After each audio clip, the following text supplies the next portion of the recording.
அடுத்தபடியாக படத்தின் ஒளிப்பதிவாளர் பிரான்சிஸ் ராஜ்குமார் அவர்களை அன்போடு மேடைக்கு அழைக்கிறோம்.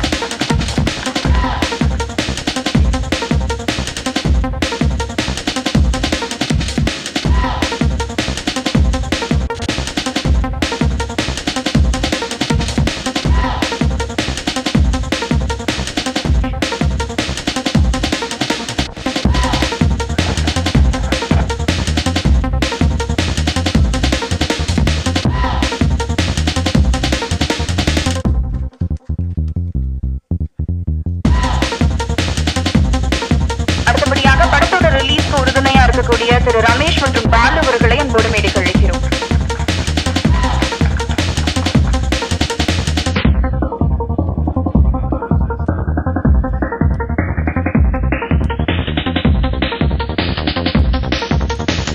அடுத்தபடியாக படத்தோட கொரியோகிராபர் சுரேஷ் இசத் அவர்களை அன்போடு மேடைக்கு அழைக்கிறோம்.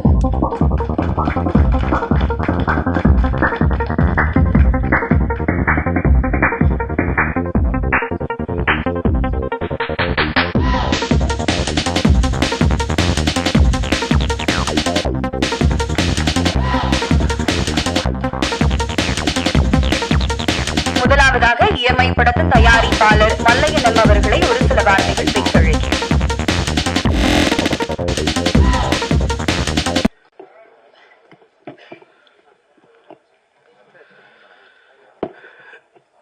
இஎம்ஐ படத்திற்கு ஆடியோ அண்ட் டெய்லரிங் லான்ச்சிங் உரை தந்திருக்கும் எமது சிறு பரப்பலாக திரையுலக நாயகன்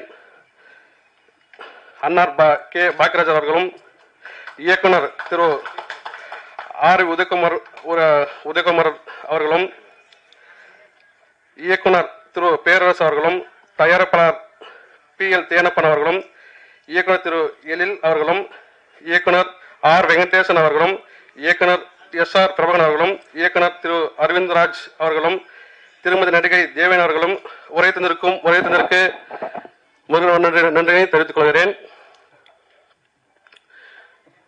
இஎம்ஐ என்பது எந்த விதமான இது இருக்கு, ஒன்னு பிளஸ் ஆர் மைனஸ். இஎம்ஐ எடுத்து எத்தனை பேருக்கு சரியான பயன்படுத்தாதனால எத்தனையோ நபர்கள் சூசைட் பண்ணியிருக்காங்க. மன அழுத்தம் பாதி உடல்நிலை இயற்கை உடல்நிலை பாதிப்பு இல்லாம இஎம்ஐ எடுத்து எத்தனையோ பேர்கள் இஎம்ஐ எடுத்து அதுல வியாதி உடல்நிலை பாதிப்பு 90% மக்கள் மன அழுத்தம் இஎம்ஐ பாதிப்பட்டிருக்காங்க. அதை பத்தி தான் நாங்க இங்க இஎம்ஐ இந்த படத்தின் மூலமாக நிறைவேற்றப்பட்டுள்ளது. அதே மாதிரி இஎம்ஐ இந்த மொபைல் இருந்து கிட்டத்தட்ட டாப் ஒரு வீடியோ எல்லாத்துக்கும் இஎம்ஐ பயன்படுத்துறாங்க. சரியாக பயன்படுத்த வேண்டும் என்று இந்த வாய்ப்பினை அளித்ததுக்கு நன்றி கூறி விடைபெறுகிறேன். நன்றி, வணக்கம்.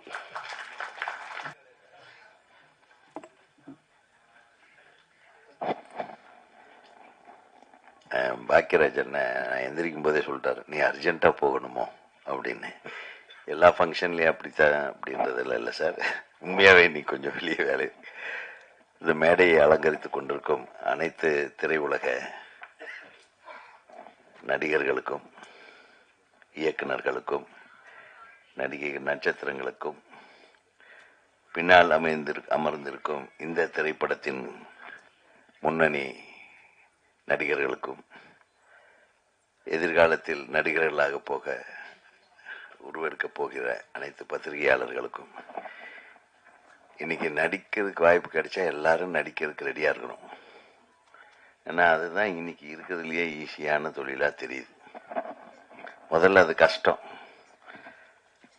நடிக்கிறதுக்கு வாய்ப்பு கேட்க போகணும்னா சிவாஜி சார் படத்தோட வசனத்தை எல்லாம் நம்ம பேசி ஒவ்வொரு நடிகர்கள் மாதிரியும் நம்ம நடிச்சு காட்டி ரொம்ப சிரமப்பட்டு ஒரு இடத்த பிடிச்சி ஒரு சீன் நடிக்கிறதுக்கே அவ்வளவு டெஸ்ட் மேல டெஸ்ட் பண்ணுவாங்க. இன்னைக்கு சர்வசாதாரணமா எல்லாருமே நடிச்சுட்டு தான் இருக்கிறோம். அப்படியே இறங்கிட வேண்டியதான் காலத்துல. ஆக இது என்னுடைய குடும்ப விழான்னு சொல்லலாம். ஏன்னா எனக்கு அசிஸ்டண்ட்டு தரணி, தரணிக்கு அசிஸ்டண்ட்டு பேரரசு, பேரரசுக்கு அசிஸ்டண்ட்டு சதாசிவம். ஸோ என் கொள்ளு பேரனோட படம் அப்படின்னு சொல்லிக்கிறேன். எவ்வளோ அழகா இருக்கு. இப்படி தான் இருக்கணும் சினிமா. ஃபிலிம் இண்டஸ்ட்ரியில் எப்படி இயக்குனர் இமயம் பாரதி ராஜா, பாக்கியராஜன், அதுக்கப்புறம் பார்த்திபன், பாண்டியராஜன் அப்படின்னு அவங்க கொள்ளு பேரனுக்கும் கொள்ளு பேரன் எடுத்துட்டு உட்காந்துருக்கிற மிகப்பெரிய தாத்தா பாக்கியராஜன். ஸோ இந்த மாதிரி தாத்தாக்களாக இங்கே நாங்கள் எல்லாம் கலந்து கொண்டிருக்கும் இந்த இஎம்ஐ, இது உண்மையிலுமே சதாசிவத்துக்கு ஃபர்ஸ்ட் இஎம்ஐ சக்சஸ் ஆயிருன்னு நினைக்கிறேன். எந்த டெபிட்டும் இல்லாம அவர் சொன்னார், ப்ரொடியூசர் அழகா சொன்னார், இஎம்ஐ கட்ட முடியாம கெட்டவனும் உண்டு, இஎம்ஐ கட்டி தப்பிச்சு வாழ்ந்தவனும் உண்டு. 2 விதமான இஎம்ஐ சொன்னார். எக்ஸ்ட்ராடினரி மணி இன்ட்ரெஸ்ட், அதுல போய் மாட்டினான்னா அவன் காலி.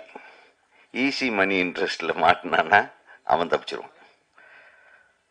ஸோ இஎம்ஐங்கிறது ஒரு நல்ல விஷயம். ஒரு நல்ல பேங்க்ல போய் கரெக்டான வட்டியில் இஎம்ஐ கட்டிட்டு வந்தோம்னா நம்ம அகலக்கால் வைக்காம நம்ம தகுதிக்கேற்ப கடனை வாங்குபவர்கள் தப்பித்துக் கொள்ளலாம்.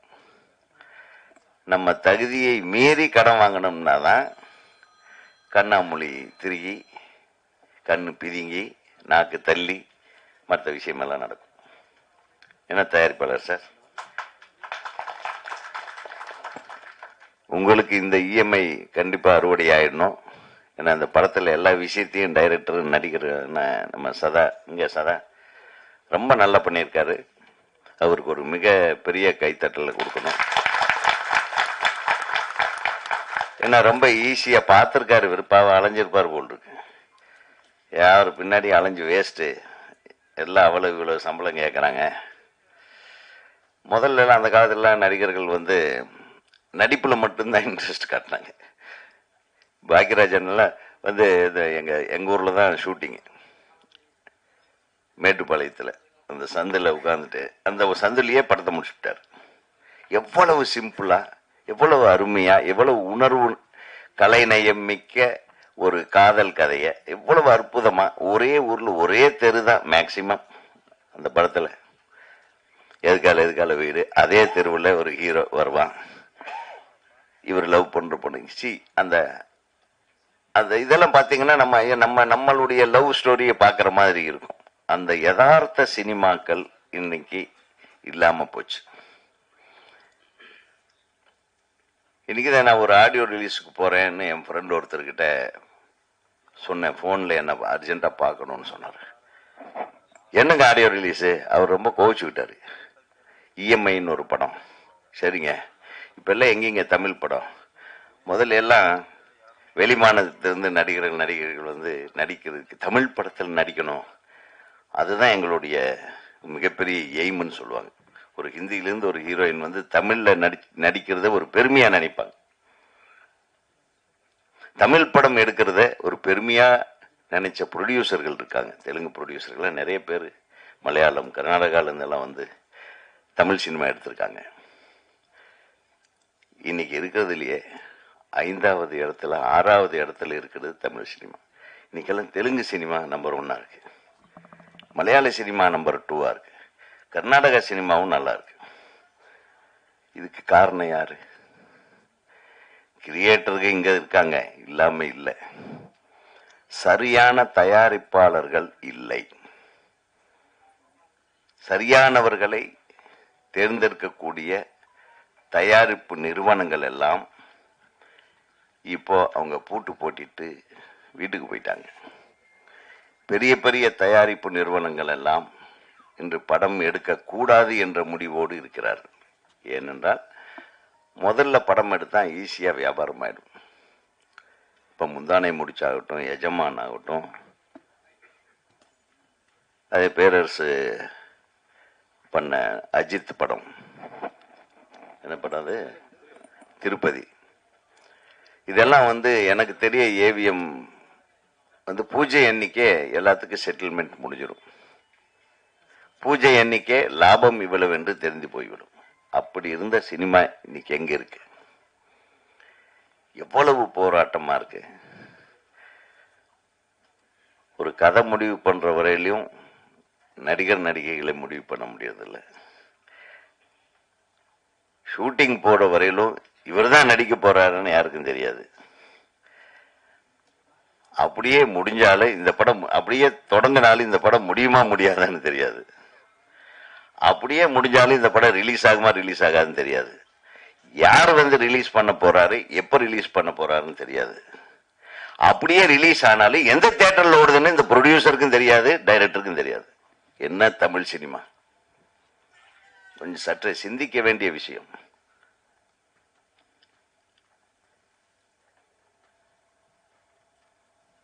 நம்ம தமிழ் இயக்குநர்களிடம் இவர்தான் நடிக்க போறாருன்னு யாருக்கும் தெரியாது.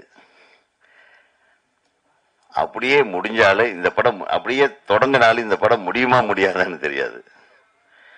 அப்படியே முடிஞ்சாலும் இந்த படம் ரிலீஸ் ஆகுமா ரிலீஸ் ஆகாதுன்னு தெரியாது. யார் வந்து ரிலீஸ் பண்ண போறாரு, எப்ப ரிலீஸ் பண்ண போறாருன்னு தெரியாது. அப்படியே ரிலீஸ் ஆனாலும் எந்த தியேட்டர்ல ஓடுதுன்னு இந்த ப்ரொடியூசருக்கும் தெரியாது, டைரக்டருக்கும் தெரியாது. என்ன தமிழ் சினிமா? கொஞ்சம் சற்று சிந்திக்க வேண்டிய விஷயம்.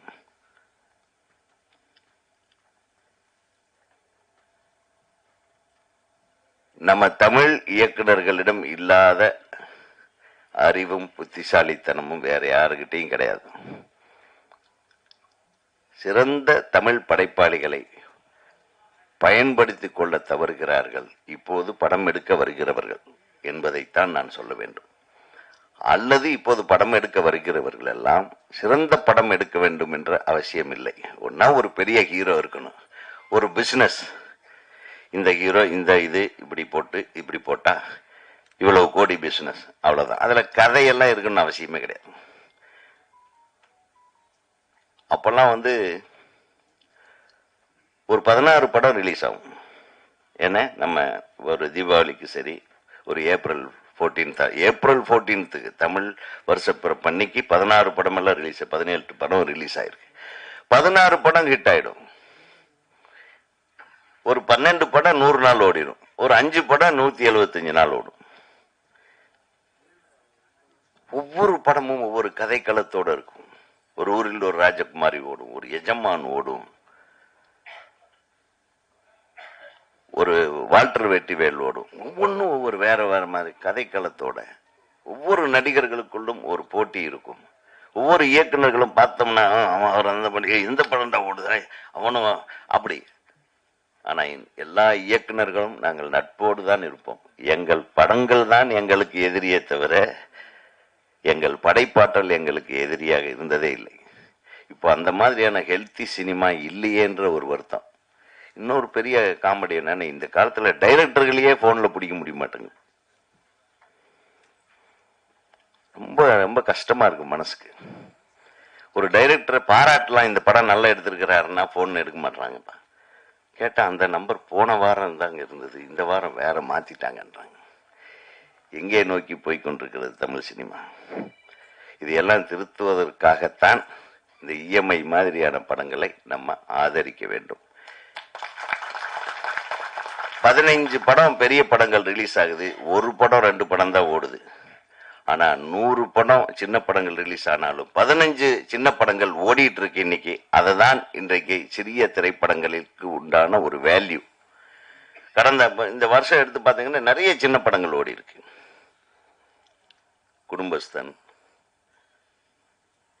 லப்பர் பந்து, இது நம்ம கேள்விப்படாத ஒரு விஷயம். ரிலீஸ் ஆகிற வரையிலும் இதெல்லாம் ஒரு என்னங்க படம் அப்படின்னா, ஆனா ஏன் ஓடுது?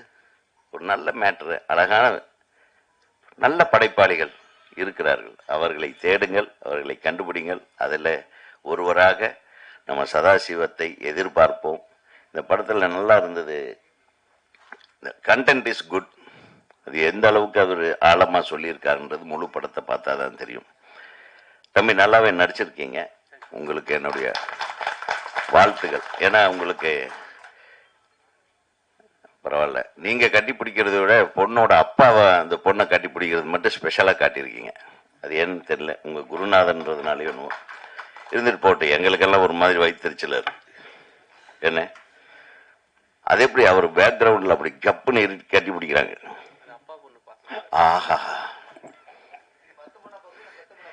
ஆடாடாடாடாடா.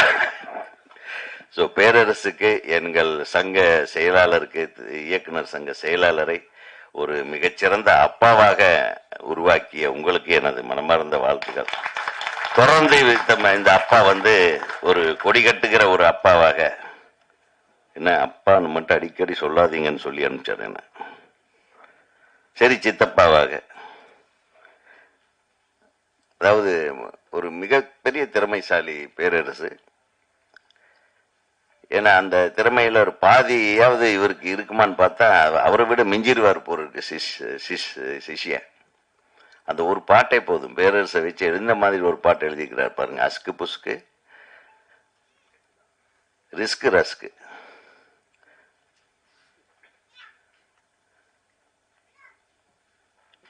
ஒரு மிகப்பெரிய ஒரு ஹிட் பாட்டு அது. அது வேணா நிச்சயமா, ஏன்னா விஜய் படத்துல வந்து நான் திருப்பி திருப்பி சொல்லுவேன், திருப்பாச்சிலையும் சிவகாசிலையும் எழுதின பாட்டெல்லாம் தாறுமாறு.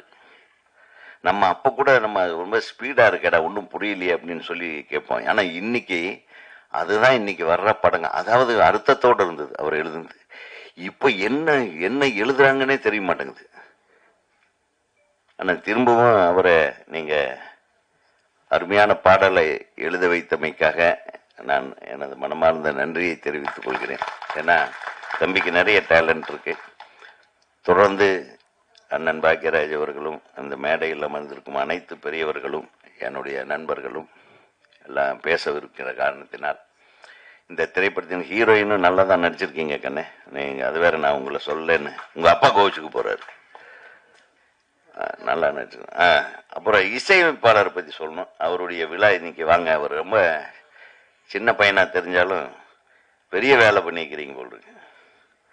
ஸோ நீங்களும் அனிருத் மாதிரி ஒரு பரபரப்பான ஒரு இசையமைப்பாளராக வர வேண்டும். அதே மாதிரி நல்ல நல்ல இசை, இனிமையான இசை மட்டுமல்ல, நல்ல லிரிக்ஸ் எல்லாம் கேட்குற மாதிரியான இசை போடுங்க. உங்களுக்கு ஒரு நிச்சயமாக ஒரு நல்ல எதிர்காலம் இந்த திரைப்படத்தின் மூலம் உருவாக இருக்கிறது என்பதை நான் தெரிவித்துக் கொள்கிறேன். கடைசியாக ஒரு அறிவிப்பு சொன்னாங்க, இந்த படத்தை திரையிடப் போகிற விநியோகஸ்தர்கள் வந்திருக்காங்கன்னாங்க. அவர்களுக்கு எனது மனமார்ந்த நன்றி. நிச்சயமா இந்த படத்தை வந்து, இந்த படம் உங்களுக்கு மிகப்பெரிய வெற்றி படமாக அமையும். நிறைய கலெக்ஷன் வரும். ஏன்னா இது ஒரு யூனிவர்சல் மேட்டர். கண்டென்ட் தான் இது. இஎம்ஐன்னாவே அது கண்டென்ட். இந்த இஎம்ஐ வந்து உங்களுக்கும் தப்பு இல்லாமல் வந்து சேரும் அப்படின்ற ஒரு நம்பிக்கையை ஏற்படுத்துகிறது. இந்த விழாவில் நான் வந்து கொஞ்சம் அர்ஜென்ட்டாக உண்மையாகவே போவேன் இருப்பதனால அண்ணன் அவர்களை என்ன மன்னிக்கணும், என் தம்பி அவர்கள் மன்னிக்கணும், அரவிந்தராஜ் அவர்களும் சரி, நம்ம தம்பி நடிகர் இயக்குனர் மன்னிக்கணும், பிரபாகர் அவர்களும் சரி, தேனப்பன் அவர்களும் சரி, சகோதரி தேவயானி அவங்களும் இயக்குனராக இப்போ மாறி இருக்காங்க. நம்ம சங்கத்தில் உறுப்பினராக போகிறாங்கன்னு நினைக்கிறேன். ஆயிட்டாங்களா? நம்ம அதை கூடிய விரைவில் அவங்க ஒரு படம் வெளியிட போகிறாங்க. அவங்க இயக்கிய குறும்படம், ஒரு மிக அழகான டைட்டில். அது ரொம்ப அழகான டைட்டில். அது அந்த டிசைனும் நல்லா இருந்தது. உங்களுக்கும் என்னுடைய மனமார்ந்த வாழ்த்துக்களை இந்த மேடையில் பத்திரிகையாளர்கள் முன்னால் தெரிவித்துக் கொள்கிறேன். ஏன்னா நீங்கள்லாம் வரணும், வந்தால் தான் ஒரு தமிழ் சினிமாவில் ஒரு பெரிய மாற்றம் கொண்டு வரும். நல்ல சிந்தனையாளர்கள் வர வேண்டும். அந்த விஷயத்தில் தேவயானி அவர்கள் ஒரு நல்ல போராளி, ஒரு அழகான போராளி. எங்கே தப்பு நடக்கோ எதிர்த்து கேட்பாங்க. தயாரிப்பாளர் சங்கத்தில் கேட்பாங்க, நிறைய பேசுவாங்க. ஏன் நீங்கள் இப்படி செய்யக்கூடாதுன்னு கேட்பாங்க. ஒரு நல்ல குரல் கொடுக்கக்கூடிய ஒரு புரட்சியாளராக அவங்க இருக்கிறது எங்கள் சங்கத்துக்கு நல்லதாக இருக்கும். சீக்கிரம் நம்ம ராஜகுமாரங்கிட்ட சொல்லி உங்களுக்கும் கார்டு வாங்கிருங்க. ஆமாம். ஆக இந்த திரைப்படம் வெற்றிகரமான திரைப்படமாக அமைய எல்லாம் உள்ள இறைவனை வேண்டி விடைபெறுகிறேன். நன்றி, வணக்கம். ப்ரொடியூசருக்கும் ரொம்ப தேங்க்ஸ். எங்கள் அப்பாட்ட வரும்போது சொல்லிட்டு வந்தேன், இனி அஜித்துக்கு அப்புறம் நான் தான் அப்படின்னு. என்ன சொல்கிறேன் அப்படின்னாரு. அவரும் வருஷத்துக்கு ஒன்று தான் பண்ணுறாரு, நானும் வருஷத்துக்கு ஒரு படம் தான் பண்ணுறேன். என்ன அவர் படம் ஃபுல்லாக வருவார், நான் படத்தில் ஒரு 2-3 சீன் தான் வருவேன் அப்படின்னு. ஸோ அந்த ஒரு அருமையான வாய்ப்பு வந்து சதாசிவம் சார். இது கொஞ்ச நேரத்தில் உதயகுமார் அண்ணன் பேசும்போது ஃபங்க்ஷன் மாதிரி வந்துட்டோமோ, இது இயக்குனர் சங்க விழாவோன்னு நினச்சிட்டேன்.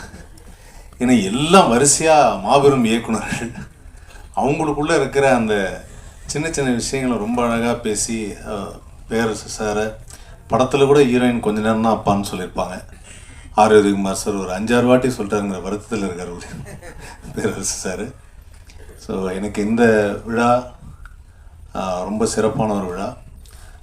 அவர் சொன்ன மாதிரி இன்றைக்கி நிறைய படங்கள் வந்து ரிலீஸ் ஆகாமல் இருக்குங்கிறது உங்கள் எல்லாருக்குமே தெரியும். ஸோ இந்த மாதிரி படங்களை வந்து நம்ம ஆதரவு கொடுக்கணும், என்கரேஜ் பண்ணணுங்கிறதும். ஸோ அதுக்காக இங்கே வந்திருக்கக்கூடிய இயக்குனர்கள், திரைக்கதையின் பிதா திரு கே பாக்யராஜ் அவர்களும், ஆக்ஷன் பட இயக்குனர் பேரரசு அவர்களும், ஆக்ஷன் படத்தில் மற்றும் ஒரு சிறப்பான இயக்குனர் ஏ வெங்கடேஷ் அவர்களுக்கும், எஸ்ஆர் பிரபாகரன் அவர்களுக்கும், பிஎல் தேனப்பன் அவர்களுக்கும், தேவயானி மேம் அவர்களுக்கும் மற்றும் இங்கு அமர்ந்திருக்கும் நடிகர்கள் எல்லாருக்கும் நான் நன்றியை தெரிவிச்சுக்கிறேன். இயக்குனர்கள், ஜாம்பவான்கள் அனைவருக்கும் வணக்கம். இந்த படத்தில் வாய்ப்பளித்த இயக்குனர் சதாசிவம் சாருக்கு அவருக்கு நன்றி சொல்லிக்கிறேன். தயாரிப்பாளர் அவருக்கும் நன்றி சொல்லிக்கிறேன். இந்த படத்தில் வந்து பேரரசு சார் வந்து ஒரு சாங் எழுதியிருக்காரு அப்படின்னு சொல்லி அந்த சாங்கை தான் ஃபஸ்ட்டு நான் கேட்டேன் போய். பேரரசு சார் வந்து வரிகள் எப்போவுமே வந்து பார்த்திங்கன்னா பவராக இருக்கும். இப்போ நம்ம அந்த சாங் பண்ணுறோம் அப்படின்னா இதை நம்ம வந்து ஒரு பெரிய லெவலில் இதை நம்ம பண்ணணும். எங்கேயுமே வந்து நமக்கு வந்து ஒரு போர் அடிக்கக்கூடாது. அந்த சாங் ஓப்பனிங்லேருந்து எண்டு முடிகிற வரைக்கும் சாங் கேட்கும் போது வந்து பார்த்திங்கன்னா பயங்கர எனர்ஜியாக இருக்கும். பட் அந்த எனர்ஜி வந்து விஷுவலில் குறையக்கூடாது அப்படின்னு அதுக்கு தகுந்த மாதிரி பிளான் பண்ணி எடுத்திருக்கோம். அவர் சதாசிவம் நல்லா ஆடியிருக்காரு அப்படின்னு நினைக்கிறேன். சார் ஒரு கிருஷ்ணகிரியில் தான் ஃபுல்லாக நாங்கள் ஷூட் பண்ணியிருந்தோம். ஸோ கொரியோகிராஃபர் சார் சொன்ன மாதிரி இஎம்ஐ வந்து நிறைய பேர் அதோட பாசிட்டிவ்ஸும் அனுபவிச்சிருப்பீங்க, நெகட்டிவ்ஸும் அனுபவிச்சிருப்பீங்க. இந்த படம் மெயினாக வந்துட்டு இஎம்ஐயோட நெகட்டிவ்ஸ் வந்துட்டு கொஞ்சம் காமிச்சிருக்கோம். ஐ திங்க் இது வந்து ஒரு விழிப்புணர்ச்சியாகவே இருக்கும் நிறைய பேருக்கு பார்க்குறப்போ. பிகாஸ் எல்லாருமே எந்த அளவுக்கு நம்ம ஆசைப்படுறோம்னு ஒன்று இருக்குது, எந்த அளவுக்கு நம்மளால் பண்ண முடியும்னு ஒன்று இருக்குது.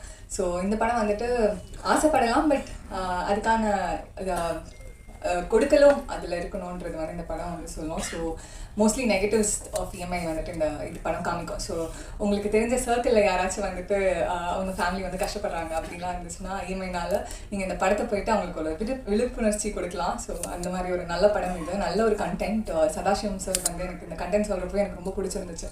ஸோ அதுக்கேற்ற மாதிரி சாருமே நிறைய ஹார்ட் ஒர்க் போட்டிருக்காரு இந்த படத்தில். ஸோ கண்டிப்பாக உங்கள் ஃபேமிலி அண்ட் ஃப்ரெண்ட்ஸ் எல்லாரையும் கூட்டிகிட்டு போயிட்டு இந்த படத்தை பாருங்கள், சப்போர்ட் பண்ணுங்கள். And thank you. என் பணிவான வணக்கங்கள். எத்தனை பேருக்கு இந்த இஎம்ஐ கனெக்ட் ஆகுதுங்கிறது கண்டிப்பாக இங்கே இருக்க எல்லாருமே வந்து இஎம்ஐ வாங்கியிருப்பீங்கன்னு ஒரு பெரிய நம்பிக்கை இருக்குது. கை தூக்கலாமா? அப்போ யாருமே இஎம்ஐ இல்லைண்ணா. எனக்கு இந்த படம் எப்படின்னா பல இஎம்ஐயை கட்டுறதுக்கு ஹெல்ப் பண்ணிச்சு. அதுக்கு மலையன் சார் தேங்க்ஸ் சொல்கிறேன். இல்லை, பொதுவாக ஒரு படத்துக்கு பேமெண்ட் வாங்குறது இருக்குல்ல, அது சான்ஸை வாங்குறதுல பெரிய கஷ்டம். இந்த சான்ஸ் கூட ஈஸியாக கிடச்சிடும். ஆனால் இந்த பேமெண்ட் வாங்குறது இருப்பாருங்க. நானும் இந்த 26 வருஷமாக நடிச்சிட்டு இருக்கேன். சைல்டு ஆர்டிஸ்ட்லேருந்து தயாரிக்கிற எல்லாருமே நாங்கள் படம் பண்ணுறோம், நீங்கள் சம்பளத்தை இவ்வளோ வாங்கிக்கணும்னு சொல்லுவாங்க. ஆனால் முழுசாக கொடுக்கறது ஒரு சில பேர் பட்டு தான். அதில் எங்களுடைய ப்ரொடியூசர் மலையன் சாருக்கு ரொம்ப நன்றி. அது யாரையும் குறை சொல்கிறதுக்கே கிடையாது. முதல்ல முக்கியமாக என்னுடைய திரை கடவுளுக்கு மேடையில் இருக்கக்கூடிய தெய்வங்களுக்கு ரொம்ப நன்றி. எங்களை ஒரு படத்தை வந்து சப்போர்ட் பண்ணுறதுக்கு முன்னாடி நிற்கிற எங்களுடைய, ஏன்னா இந்த பொறுப்பு எல்லாருக்குமே இருக்கும்னு நினைக்கிறேன். சார் இதை நான் பேசலாமான்னு தெரியாது, ஆர் உதயகுமார் சார் சொல்லிட்டு போயிட்டாங்க. நிறைய இடத்துல பேசணும்னு ஆதங்கம் இருக்கும். ப்ரெஸ் முன்னாடி எப்படி பேசுறது, ஒன்று சொன்னால் எதாவது, இப்போ நான் நிறையா ப்ரெஸ்ஸில் பேசும்போது பார்த்தீங்கன்னா ஏதாவது ஒன்று சொல்லியிருப்போம், அதை மாற்றி சொல்லி போட்டுற மாதிரி ஒரு ஃபீல் இருக்குது. ஏன்னா நிறைய பேர் முன்னாடி வந்து ஏதாவது சொல்லிட்டோமா, எதாவது மாற்றி சொன்னால் முன்னாடி ஒருத்தர் எழுதி அது வாய்ப்பு கிடைக்கும். இப்போ எழுதுறதுக்கோ எதையாவது ஒன்று போட்டு மாற்றி தான் சொல்கிறாங்க. சமீபத்தில் ஒரு இன்டர்வியூவில் நான் பேசாத ஒரு விஷயத்த சொல்லி ஒருத்தர் ஒரு 10-20 கால் எனக்கு ஃபோன் பண்ணுற அளவுக்கு ஆச்சு. ஏன்னா நெகட்டிவாக போட்டால் தான் உங்களை பார்க்குறாங்கன்னு சொல்லி ஃபோனில் சொல்கிறாங்க. அந்த மாதிரிலாம் இருக்குது. ஸோ எப்படி ஒரு இயக்குநர்களுக்கும் தயாரிப்பாளருக்கும் ஒரு படத்தை திரையுலகத்தை சரியாக வழிநடத்துறதுக்கு ஒரு முக்கிய பங்கு இருக்கோ, நம்முடைய பத்திரிகையாளரும் உங்கள் பாதம் தொட்டு கேட்டுக்கிறேன், உங்களுக்கும் அந்த பங்கு இருக்குது. பார்த்து எழுதுங்க, பார்த்து செய்யுங்க. அரவிந்த்குமார் சார் சொல்லிட்டு போனாங்க. எனக்கு இப்போ கூட பேரரசன் என்ற ஒரு ரெக்வஸ்ட் மாதிரி தான் கேட்டேன், வேண்டுகோள், ஒரு ஆதங்கம் தான். ஏன்னா இதுக்கு முன்னாடி ஒரு படம் நடிச்சிருந்தேன். 40 படங்கள் கிட்டத்தட்ட வெளியே வர வேண்டிய போராட்டங்கள் இருக்குது. அதில் ஒவ்வொரு படமும் வரும்போது எனக்கு ஒரு திருவிழாவாக ஃபீல் ஆகுது. ஒரு ப்ரொடியூசர் நடித்த எனக்கு சம்பளம் வாங்கின எனக்கே எவ்வளோ இருக்குன்னா, அந்த படத்தை தயாரித்த தயாரிப்பாளர்களுக்கு எவ்வளோ பெயின் இருக்கும், எவ்வளோ கனவுகள் இருக்கும், டைரக்டருக்கு எவ்வளோ விஷயங்கள் இருக்கும்னு ஆசையாக இருக்கும். அவங்க எப்படியாவது இந்த படத்தை வெளியே கொண்டு வந்துடணுமே அப்படின்ட்டு. நிறைய பேர் பாண்டி என்ன சமயத்தில் நடிக்கலையானவங்க, ஐயோ நடிச்சுக்கிட்டு தாங்க இருக்கேன், படங்கள் தயாரிப்பாளர்கள் வெளியே கொண்டு வரணும். அந்த ஆப்ளிகேஷனை இப்பயும் இயக்குனர் சங்கத்துக்கு முன்னாடி வைக்கிறேன். ஏன்னா தயாரிப்பாளர்களும் இயக்குனரும் சேர்ந்து மட்டும்தான் இந்த இண்டஸ்ட்ரியை காக்க முடியும். மற்ற எல்லாருமே வேலை பார்க்குறவங்க தான். ஏன்னா கிரியேட்டர்ஸ் அவங்க தான். ஒருத்தர் கிரியேட்டர் நம்பி ஒருத்தவங்க பணம் போடுறாங்க. அந்த ப்ரொடியூசருக்கு உண்மையிலே சொல்கிறேன் சார், ரிலீஸ் பண்ணுறதுக்கு வழிகள் இல்லாமல் ரொம்ப கஷ்டப்படுறாங்க சார். ஒவ்வொரு ப்ரொடியூசர்ஸுமே முடிச்சிடுறாங்க. இப்போ புது தயாரிப்பாளர் இருக்காங்க. நம்ம தயாரிப்பாளரும் இயக்குனர் சங்கமும் சேர்ந்து ஒரு கமிட்டி ஒன்று ஃபார்ம் பண்ணி ஒரு படத்தை எப்படி ப்ராப்பராக ரிலீஸ் பண்ணலாம், ஒரு ப்ரெஸ் மீட் இப்படி ஒரு இந்த வழியில் இத்தனை தியேட்டர்ஸ் ரிலீஸ் பண்ணலாம். ஏன்னா கிட்டத்தட்ட 25 லட்ச ரூபா அந்த தயாரிப்பாளர் இழந்திருக்காங்க. தனிப்பட்டவங்க போங்க சார், இண்டஸ்ட்ரி வேணாம் சார் அப்படின்னு அந்த ப்ரொடியூசர் போயிட்டார். ஸோ அந்த மாதிரி எந்த தயாரிப்பாளருக்கும் நடக்கக்கூடாது. நீங்கள் நினச்சிங்கன்னா இந்த கமிட்டியை கரெக்டாக ஃபாலோ பண்ணி அவங்களுக்கு அந்த படத்தின் மூலிமா ஒரு பெரிய வருவாய் எடுத்து ஒரு சங்கத்துக்கு வருமானம் வரலுக்கு கூட செஞ்சிங்கன்னா கைட் பண்ணுறதுக்கு இங்கே ஆள் இல்லை சார். இந்த வழியில் ரிலீஸ் பண்ணுங்கள். இத்தனை படங்கள் ரிலீஸ் ஆச்சுன்னா அது சிறு தயாரிப்பாளர்கள் தான் 80% ஆஃப் இண்டஸ்ட்ரியில் எல்லாருக்கும் வேலை கொடுக்குறது. 10% வந்து ஒரு 10 to 20% மட்டும் தான் பெரிய படங்கள் நடக்குது. இப்போ நான் பெரிய படங்கள் நடிச்சிட்டு இருந்தேன். இப்போ பெரிய படத்தில் திருப்பி விஜய் படத்துலேயே திருப்பி நடிக்க முடியுமானா வாய்ப்பு இல்லை. ஏன்னா இப்போ சார் சொன்ன மாதிரி பார்க்குறதுக்கு கூட ஃபோன் பண்ணுறதுக்கு கூட வழிகள் இல்லாமல் இருக்குது. ஒரு இயக்குனரையோ தயாரிப்பாளையோ ரீச் பண்ணுறதுக்கு ரொம்பவே கஷ்டமாக இருக்குது. ஸோ அப்போது ஒரு முக்கியமான விஷயம் என்னென்னா, இது எல்லாத்தையும் அணுகக்கூடிய இது கிடையாது. எங்கேயோ ஒரு ஓட்டை இருக்குது. அது யாரையும் தவறு கிடையாது. தயாரிப்பாளர் தப்பு கிடையாது, இயக்குநர்கள் தப்பு கிடையாது, டெக்னீஷியன்ஸ் தப்பு கிடையாது, பத்திரிகையாளர் தப்பு கிடையாது, யாருமே தப்பு கிடையாது. ஆனால் எங்கேயோ ஒரு ஈகோன்ற ஒரு ஓட்டை இருக்குது. அதை அடைச்சி அதை கண்டுபிடிச்சி அதுக்கு ஒரு சரியான தீர்வு எடுத்திங்கன்னா சரியாக இருக்கும். இதில் நடிகர் சங்கமும் இணைஞ்சு செய்யணும்னு ஒரு வேண்டுகோள் வைக்கிறேன். என் வயசுக்கு மீறிய ஒரு வார்த்தை தான். ஆனால் நிறைய படங்கள் நிறையா தேர்வுகள் பின்னாடி கஷ்டப்பட்டுட்டு இருக்காங்கன்னு ஒரு வழியில் தான் இந்த விஷயத்தை பதிவு பண்ணுறேன். அதனால் இன்னொன்று, சதாசிவம் சாரை பற்றி சொல்லி ஆகணும்.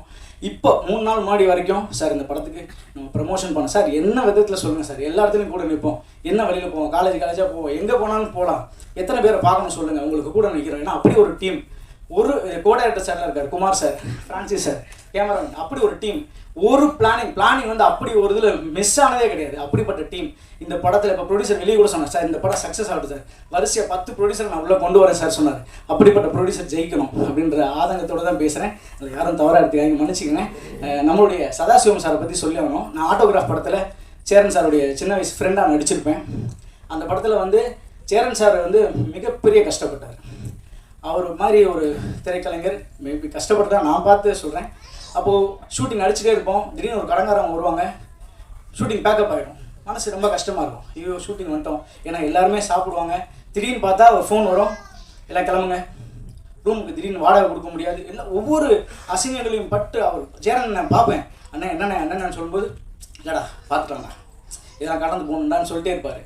அப்படி ஒரு சேரண்ண ஆட்டோகிராஃப்ன்ற ஒரு படம், அந்த படம் வெற்றி அடைஞ்சு எப்பேற்பட்ட ஒரு வெற்றி அந்த இயக்குனருக்கு கிடச்சிருந்தா, அந்த சினிமா யாரையும் கைவிடாதுன்றது பெரிய நம்பிக்கையை கொண்ட ஒரு இடம் தான் அந்த ஆட்டோகிராஃபோட வெற்றி. அதே சேரண்ண வெற்றி அடைஞ்சதுக்கப்புறம் அந்த ஒரு விஷயமும் பார்க்கும் பொழுது அவருடைய வளர்ச்சியில் ரொம்ப சந்தோஷப்பட்டேன். அது மாதிரி நடிச்சுக்கிட்டே இருக்கும். ஆதவன் சொன்னார், இந்த மாதிரி நடிச்சுக்கிட்டே இருக்கும்போது திடீர்னு ஃபினான்ஸ் சம்பளம் போகிறேன். ஏன்னா ப்ரொடியூசர் சொல்லணும், ப்ரொடியூசரும் அவரும் ஃப்ரெண்ட்ஸு. அவர் சொன்னார், யாரோ ஒருத்தனை போய் நான் ஹீரோ ஆக்குறதுக்கு என் நண்பன் நீயாடா, அந்த காசு வந்தாலும் சரி வரலாலும் சரின்னு சொல்லிட்டு அவருக்கு ஒரு பெரிய ஹோப் கொடுத்த ஒரு ப்ரொடியூசருக்கு தயவுசெய்து ஒரு கைட்டார். ஏன்னா பணத்தை தாண்டி அவங்களுடைய கிரியேட்டிவிட்டிக்காக அவர் செஞ்ச இந்த ஒரு மிகப்பெரிய ஒரு முன்னெடுத்தல் இத்தனை பேரை வாழ வச்சிருக்கு. இங்கே உழைச்சி அத்தனை பேருக்கும் இஎம்ஐ கட்டுறதுக்கு கண்டிப்பாக யூஸ்ஃபுல். அன்புக்குரிய அனைவருக்கும் வணக்கம். பாக்கியராஜ் சார் மேடை இது. அந்த மேடையில் நானும் உட்காந்துருக்கேன், பக்கத்தில் இருக்கின்றது எனக்கு ஒரு பெருமை. பேரரசு சார், அரவிந்த் சார், என்னுடைய குருநாதர் வெங்கடேஷ் சார், எல்லாருமே இருக்க மேடை ரொம்ப சந்தோஷமாக இருக்குது. ஃபஸ்ட்டு வந்து இந்த விழாவுக்கு என்னை அழைத்த பேரரசு சாருக்கு வந்து ஒரு பெரிய நன்றி. ஏன்னா வந்து ஒரு குருநாதராக தன்னோட சிஷியர்களுடைய படைப்புகளுக்கு எத்தனை பேர் வந்து அழைப்பாங்கன்னு தெரியலை. அவர் படம் மாதிரி அவரை எடுத்துக்கிட்டு அவர் டைரக்ட் பண்ண ஒரு படம் மாதிரி இதை ஃபீல் பண்ணி ஒவ்வொருத்தரையும் அழைச்சிருக்காரு. இது வந்து பேரரசருக்காக வந்து அவருடைய சிஷியருக்காக பேரரசரோட அழைப்பின் பேரில் வந்த உறவுகள் எல்லாருமே. ஸோ மேடையில் இருக்க எல்லாருக்குமே ஒரு பெரிய நன்றி. பெரிய வணக்கம். தயாரிப்பாளருக்கு வந்து ஃபஸ்ட்டு ஒரு தேங்க்ஸ் சொல்லிக்கிறேன். முதல்ல வந்து எல்லா மேடைகளையும் நான் சொல்கிறது, ஒரு அறிமுக இயக்குனருடைய படங்களுக்கும் ஒரு புது ஹீரோக்களை வச்சு வர படங்களுடைய தயாரிப்பாளருக்கு வந்து ஒரு பெரிய கட்ஸ் இருக்கணும். அது வந்து உங்கள்கிட்ட இருக்குது. மற்ற தயாரிப்பாளரோட இன்னும் நீங்கள் எங்கே மாறுபடுறீங்க அப்படின்னு நான் நினைக்கிறேன்னா, ஒரு டைரக்டரே ஹீரோவாக இன்ட்ரோ கொடுக்குறதுக்கு அதுக்கு நீங்கள் ஒரு பெரிய ஹோப் கொடுத்து அவர் கொண்டு வந்திருக்கீங்க. அது ஒரு மிகப்பெரிய நன்றி. செகண்ட் வந்து நான் வந்து டைரக்டருக்கு சொல்லணும். ரொம்ப இயல்பாக்கார் நண்பர் வந்து ரொம்ப பார்க்கும்போது, அதாவது நிறைய படங்களை நம்ம வந்து பார்த்துட்டு சொல்லுவோம், ரொம்ப யதார்த்தமான ரொம்ப லைவாக இருக்கக்கூடிய படங்கள்லாம் பார்த்துட்டு அந்த ஹீரோயின் வந்து மெயினாக சொல்லுவோம், நம்ம பக்கத்து வீட்டு பொண்ணு மாதிரி இருக்காங்க, எங்கள் குடும்பத்து பொண்ணு மாதிரி இருக்காங்க, எங்கள் வீட்டு பொண்ணு மாதிரி இருக்காங்க அப்படின்னு சொல்லுவாங்க. இப்போ தேவயானி மேடம்லாம் அவங்களோட படங்கள்லாம் பார்க்கும்போது எல்லா படங்கள்லையும் அவங்களோட கேரக்டர் அப்படி தான் இருக்கும். நம்ம பக்கத்து வீட்டில் நம்ம பார்த்த பழகின ஒரு அக்காவோ மூணுலேருந்து டைரக்டர் நானும் ஃபஸ்ட்டு ஒரு படம் பண்ணோம். அதுக்கப்புறம் இப்போ மறுபடியும் ஒரு 13-14 வருஷம் கழித்து மறுபடியும் சேர்ந்து பண்ணியிருக்கோம். 10 வருஷமாக ஆல்மோஸ்ட் படமே இல்லை. மறுபடியும் கூப்பிட்டு என்னை பண்ணதுக்கு ரொம்ப தேங்க்யூ. அது மலையன் சாரும் ரொம்ப சப்போர்ட்டிவாக இருந்து எனக்கு எல்லாமே நல்லா செஞ்சு கொடுத்தாரு. அவருக்கும் ரொம்ப தேங்க்யூ. வந்திருக்கும் பாக்கியராஜ் சார் அவர்கள், பேரரசு சார் அவர்கள், தேனப்பன் அவர்கள், தேவயானி அவர்கள் மற்றும் அரவிந்த்ராஜ் அவர்கள், எஸ்ஆர் பிரபாகரன் அவர்கள், இந்த படம் சம்மந்தப்பட்ட, அதாவது ஹீரோவாகவும் இயக்குனராக இருக்கும் சதாசிவம், ஹீரோயின் இசையமைப்பாளர் ஸ்ரீநாத் மற்றும் தயாரிப்பாளர் உள்பட நம்ம ஆதவன், பாண்டி எல்லோருக்கும் என்னுடைய மனமார்ந்த வாழ்த்துக்கள். இயக்குனர் சங்கத்தில் ஆதவன் தான் சொன்னார்ல, இயக்குனர் சங்கமே உட்காந்துருக்குன்னு, எல்லாம் பேரரசு சார் அவர்களுக்காக தான். பரவாயில்ல, இவர் நம்ம பிரபாகரனையாவது பேரரசு சார் கூப்பிட்டாரு, என்னைய வந்து யாரும் கூப்பிடல, நம்பியை கூப்பிட்டாப்புல. எங்கள் யூனியனுடைய ஒருங்கிணைப்பாளர் நம்பியை வந்து ஃபோன் பண்ணி, சார் இந்த படத்தை ஆடியோ ஃபங்க்ஷன் நீங்கள் வரணும் அப்படின்னாரு. அப்படியா அப்படின்னா, இல்லை சார் நீங்கள் இது வந்து பேரரசு சாருடைய அசிஸ்டண்ட்டு அப்படின்னாரு. பேரரசு சார் அசிஸ்டண்ட் சொன்னோன்னா அப்புறம் மறுக்க முடியாது, கண்டிப்பாக வந்து தான் ஆகணும். ஏன்னா பேரரசு வந்து அந்த அளவுக்கு எங்கள் சங்கத்துக்கு வந்து இன்றைக்கி உழைச்சிட்டு இருக்கிற ஒரு உழைப்பாளி. ஸோ அந்த அன்றைக்கி சங்கத்தின் இணைச்செயலாளர்ன்ற முறையில் கண்டிப்பாக அந்த ஃபங்க்ஷனை கலந்துக்கணுன்ட்டு வந்தேன். பொதுவாக வந்து பார்த்தீங்கன்னா இயக்குனர் சங்கத்தில் இருக்கக்கூடிய மெம்பர்ஸில் 90% ஆட்களுக்கு வந்து இவருடைய பாதிப்பு இல்லாமல் அவங்க சினிமாவுக்கு வந்திருக்கவே மாட்டாங்க. அதுதான் எங்கள் எழுத்தாளர் சங்க தலைவர் திரு பாக்கியராஜ் சார் அவர்கள். எந்த டைரக்டரை கேட்டாலும் சரி தான், அவருடைய பாதிப்பு, அவர் படங்களை பார்த்தோம், அவருடைய இன்ஸ்பிரேஷன் இருந்துச்சு அப்படின்னு சொல்லுவாங்க. அந்த அளவுக்கு பாக்கியராஜ் சார் வந்து எல்லாத்துக்குமே தெரியும். நான் மீண்டும் மீண்டும் அவரை பற்றி சொல்லிட்டு இருக்கிறதுக்கு ஒரு எதுக்காக இந்த விஷயத்த சொல்ல வரேன்னா, பாக்கியராஜ் சார் அவர்களை வந்து நான் முதலாக சந்தித்தது ஒரு விமான பயணத்தில் தான். நான் அவருடைய தீவிர ரசிகன், அவருடைய படங்கள் ரெஃபரன்ஸ் அவ்வளோ பார்ப்பேன். ஆனால் ஃபஸ்ட்டு ஏர்போர்ட்டில் பார்க்குறப்ப இது ஃப்ளைட்டில் உள்ளே தான் உட்காரும் போது தான் பார்க்குறேன், என் பக்கத்தில் வந்து உட்காருறது அவர். எனக்கு ஷாக்கு, உடம்புலாம் வளவெல்லாம் விளக்குது. ஒரு புக்கோடு உட்காந்துருந்தார். வணக்கம் சார் அப்படின்னா திரும்பி பார்த்துட்டு வணக்கம் அப்படின்னா, சார் நீங்கள் மறந்துருப்பீங்க, எனக்கு ஞாபகம் இருக்குது. அது புக்கை படிச்சுட்டு, அப்போ சார் நான் டைரக்டர் வெங்கடேஷன் தெரியும் அப்படின்னாரு. அப்போ நான் சொன்னேன், அவருடைய படங்களை பற்றி நான் பேசிக்கிட்டு இருந்தேன். சார் நீங்கள் விடிவரை காத்துற படத்தை திரும்ப ரீமேக் பண்ணலாமா சார் அப்படின்னு அவர்கிட்ட கேட்டேன். இது இருக்கும், ஒரு 12 வருஷமாக இருக்கும். ரீமேக் பண்ணலாமா சார் அப்படின்னு கேட்கும்போது, நான் பண்ணணும் ஐடியா வச்சுருக்கேன் அப்படின்னு சொன்னார். அந்த மாதிரி அவருடைய படங்கள் எல்லாமே ஒரு இன்னைய வரைக்கும் படைப்பாளர்களுக்கு வந்து ஒரு ரெஃபரன்ஸ் தான். அதே போல் எனக்கு ஒரு பெரிய ஒரு ஆதங்கம் என்ன ஒன்றுன்னு கேட்டிங்கன்னா, ஒரு டாக்டர்னு பார்த்தீங்கன்னா அவர் ஒரு எக்ஸ்பீரியன்ஸ் டாக்டருங்க அப்படிம்பாங்க. ஒரு பில்டர் கன்ஸ்ட்ரக்ஷன் எடுத்துக்கிட்டிங்கன்னா அவர் ஒரு எக்ஸ்பீரியன்ஸ் கன்ஸ்ட்ரக்டருங்க, அவர் ஒரு எக்ஸ்பீரியன்ஸ் இன்ஜினியருங்க அப்படின்னு எல்லாத்துக்கும் எக்ஸ்பீரியன்ஸ் சொல்லுவாங்க. என்னோட மனமார்ந்த வாழ்த்துக்கள். நிச்சயமாக பாக்கியராஜ் சாரும், எஸ்ஆர் பிரபாகர், பேரரசு, வெங்கடேஷ் சார், இவங்கெல்லாம் இருக்கிற மேடையில் அரவிந்தராஜ் சார், இவங்களாம் இருக்கிற மேடையில் என்னையும் கூப்பிட்டதில் எனக்கு ரொம்ப சந்தோஷம். என்னை வந்து டைரக்டர் சதாசிவம் தான் கூப்பிட்டாரு, பேரரசு கூப்பிடல. எனக்கு அப்படியெல்லாம் ஒன்றும் இல்லை, என்னை மதித்து யாரை கூப்பிட்டாலும் டெஃபினட்டாக ஃப்ரீயாக இருந்தேன்னா போயிடுவேன். அது ஒரு சின்ன படம்னா டெஃபினட்டாக அங்கே ஆளாக அந்த டைமுக்கு வந்து நிற்பேன். இது என்ன எனக்கு என்ன ஒன்றுமே இல்லை, சும்மா ஆஃபீஸில் உட்காந்து டிவி பார்த்துட்டு இருக்கிறதுக்கு இங்கே வந்து ஒரு 4 பேருக்கு உதவியாக இருந்தால் யூஸாமிங்கிற ஒரு எண்ணத்தில் தான் வந்து என்னால் முடிஞ்சது அளவுக்கு ஹெல்ப் பண்ண முடியும்னு சொன்னேன். இப்போ உதயகுமார் சார் சொன்ன மாதிரி படங்கள் எடுக்கிறதுக்கு ப்ரொடியூசர்ஸ் இல்லை அப்படிங்கிற சொன்னதில் இல்லை, நாங்கள்லாம் ரெடியாக தான் இருக்கோம். ஏன்னா எல்லா நடிகருமே இப்போ வந்து அவங்க சொந்த படம், அவங்க மாமா மச்சான், அவங்க சித்தி பையன் இப்படியே படம் எடுத்துக்கிட்டு தான் நாங்கள் என்ன வேலையை பார்க்குறது. இப்போ என் நிலமை வந்து நடிகராக இல்லை தயாரிப்பாளராக என்னென்ன தெரில. ஆனால் எனக்கு சுட்டுப்பட்டால் இது தவிர வேறு எதுவுமே தெரியாது. அதனால் சினிமாவில் நம்ம உண்மையாக இருந்தனால ஏதோ விதத்தில் ஏதோ ஒன்று இயக்குனர் எல்லாம் சேர்ந்து என்னை நடிக்க கூப்பிட்டு சொல்லி கொடுத்து ஏதோ கொஞ்சம் அங்கே ஏதோ நடிச்சுட்டு இருக்கேன் ஏதோ படங்களில். நாங்களாம் ரெடியாக தான் இருக்கோம் படம் எடுக்கிறதுக்கு. நல்ல கண்டென்ட் கிடைக்கல. கண்டென்ட் கிடைச்சா டெஃபினட்டாக நான் இப்போ கடைசியாக எடுத்த படம் பேரன்பு மம்முக்கா வச்சு பண்ணேன். அதுக்கப்புறம் ஒரு நல்ல ஒரு செட்டப் கிடைக்கல. நான் எடுத்த எல்லா படமுமே எங்கள் ஆஃபீஸ் தேடி வந்த ப்ராஜெக்ட் தான். நான் எதுவும் எந்த நடிகர் வீட்டில் போய் நின்று கேரவனுக்கு வெளில நின்று டேட்டு வாங்கியெல்லாம் படம்லாம் பண்ணல. நல்ல கண்டென்ட் இருந்தால் படம் பண்ணுறதுக்கு ரெடியாக தான் இருக்கும். ஆனால் எங்கே நல்ல கண்டென்ட் கிடைக்க மாட்டேங்குது. அவர் சொன்னார் பேசில் ஜோசப், அது பொன்மான்னு ஒரு படம் நேற்று முந்தானத்து ரிலீஸ் ஆச்சு ஓடிடியில். அதில் ஒரு சின்ன லைனை கரெக்டாக பண்ணுறாங்க. அது மாதிரி தமிழில் வந்துன்னு தான் இருக்குது, நான் இல்லைன்னு சொல்ல. இப்போ ட்ராகன் மாதிரியும் இப்போ லவ் டுடே பண்ணார் அந்த பிரதீப் ரங்கா, அதே மாதிரி தான் இந்த சதாசிவம் இந்த படத்தில் பண்ணியிருக்காரு. ஐ திங்க் டைரக்டர் கம் ஹீரோவாக பண்ணியிருக்காரு. நிச்சயமாக இந்த ப்ரொடியூசருக்கும் என்னோடய மனமார்ந்த வாழ்த்துக்கள். இது மாதிரி நிறைய இயக்குநர்களை இன்ட்ரடியூஸ் பண்ணி அவரே ஹீரோ. எல்லாரும் பேசும்போது தயாரிப்பாளர் யாருக்குமே இஎம்ஐ சொல்லாமல் காசை கொடுத்துருக்காரு. எல்லாரும் வாங்கிட்டாங்க. யாருக்கும் இஎம்ஐ சொல்ல அடுத்த மாதம் வந்து வாங்கிக்கங்க, ரிலீஸ் ஆனோன்னு வாங்கிக்கங்கன்னு. அப்படிப்பட்ட தயாரிப்பாளர் திரைத்துறைக்கு வந்திருக்கிறார். உங்களை வரவேற்கின்றோம். ஏன்னா எல்லாரும் பேசும்போது வந்து தயாரிப்பாளரை பற்றி ரொம்ப பெருமையாக சொன்னாங்க. அது உண்மையிலே சந்தோஷமாக இருந்தது. இந்த படத்தில் தொழில்நுட்ப கலைஞர்கள் அனைவரும் ரொம்ப அருமையாக ஒர்க் பண்ணியிருந்தாங்க. அதாவது படத்தினுடைய இசையும் சரி, பாடல்களும் சரி. எங்கள் பேரரசு சார் ஒரு பாடல் எழுதியிருக்காரு அப்படின்னாங்க. நான் பேரரசு சார் கூப்பிட்டு தான் வந்திருக்கேன். இந்த படத்தின் இயக்குனர் அவர் வந்து இது முதல் படம்னு தெரியாத அளவுக்கு நடிப்புலையும் ரொம்ப அற்புதமாக வந்து பண்ணியிருக்கீங்க. அதனால் உங்களுக்கு எங்கேயோ ஒரு ரூட் இருக்குது. ஒன்று நடிகனாக இல்லாம், இல்லை இயக்குனராக இல்லாம், 2 ரூட் உங்களுக்கு இருக்குது.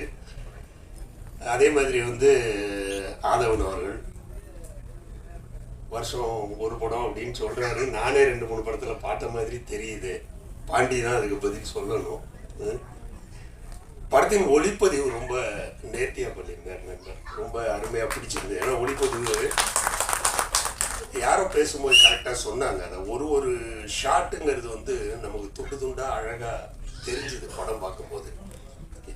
பிரபாகரன் சார் சொன்னது அருமையாக சொன்னாங்க. அது ஏன்னா எங்கேயாவது ஒரு இடத்துல கேமரா இழுத்துடுச்சுன்னா இது பண்ணால் நம்ம எடிட்டிங்கில் அப்படி மேனேஜ் பண்ணி அப்படி ஒரு கட் பண்ணுவோம். அது நமக்கு பார்க்கும்போது தெரிஞ்சிடும், ஆடியன்ஸுக்கு புரியுதோ இல்லையோ. பட் இந்த படத்தில் அந்த மாதிரி எதுவும் இல்லாமல் ரொம்ப அற்புதமான ஒரு நேர்த்தியான ஒரு ஒளிப்பதிவு. பாடல்கள் எல்லாமே வந்து ரொம்ப சூப்பராக பண்ணியிருந்தார் இசையமைப்பாளர். ஒரு நல்ல தயாரிப்பாளர் கிடைத்து விட்டால் நல்லபடியாக பண்ணலாங்கிறதுக்கு இந்த இஎம்ஐ படம் வந்து ஒரு உதாரணம். அதோடு இல்லாமல் சமுதாயத்தில் இருக்கின்ற ஒரு மறைமுகமான ஒரு பிரச்சனை இந்த இஎம்ஐங்கிறது. ஏன்னா அது இஎம்ஐ போடுறதுக்கு நீங்கள் அதை சீனில் சொல்லியிருக்காரான்னு தெரியல. கடைக்கு போயிட்டோன்னா 10 இஎம்ஐ டைட்டிலே ரொம்ப பிடிச்சிருந்தது. எல்லாருக்கும் கனெக்ட் ஆகிற மாதிரி டைட்டில், யூனிவர்சல் டைட்டில் தான் அது. ஸோ இஎம்ஐ இல்லாமல் யாராலே இருக்க முடியாது போல் இருக்கேன். அப்படி ஒரு லைஃப்பில் நம்ம வந்திருக்கோம். நல்லதும் கெட்டதும் கரெக்டாக நம்ம அதை யூஸ் பண்ணால் அதை விட ஒரு சிறப்பான ஒரு விஷயம் இல்லை இஎம்ஐ, இல்லையா? வீடு வாங்குறதுலேருந்து வண்டி வாங்குறதுலேருந்து எல்லாத்துக்கும் உதவுது.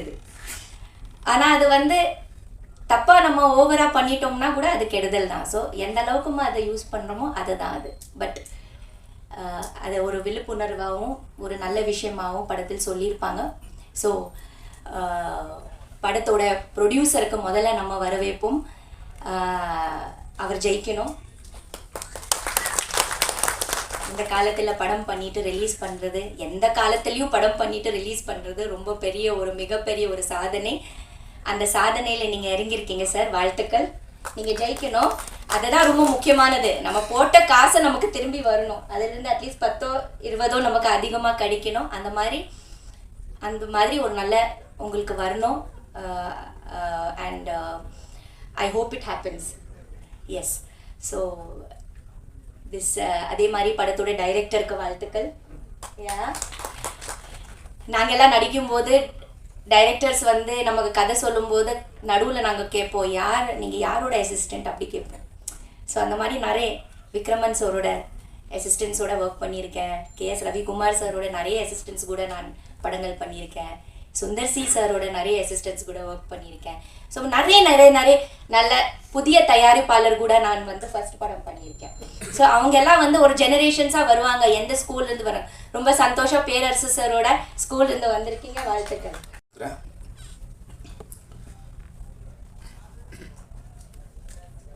பாக்கிரா சார்கிட்ட ஃபோனில் தான் அழைச்சேன்.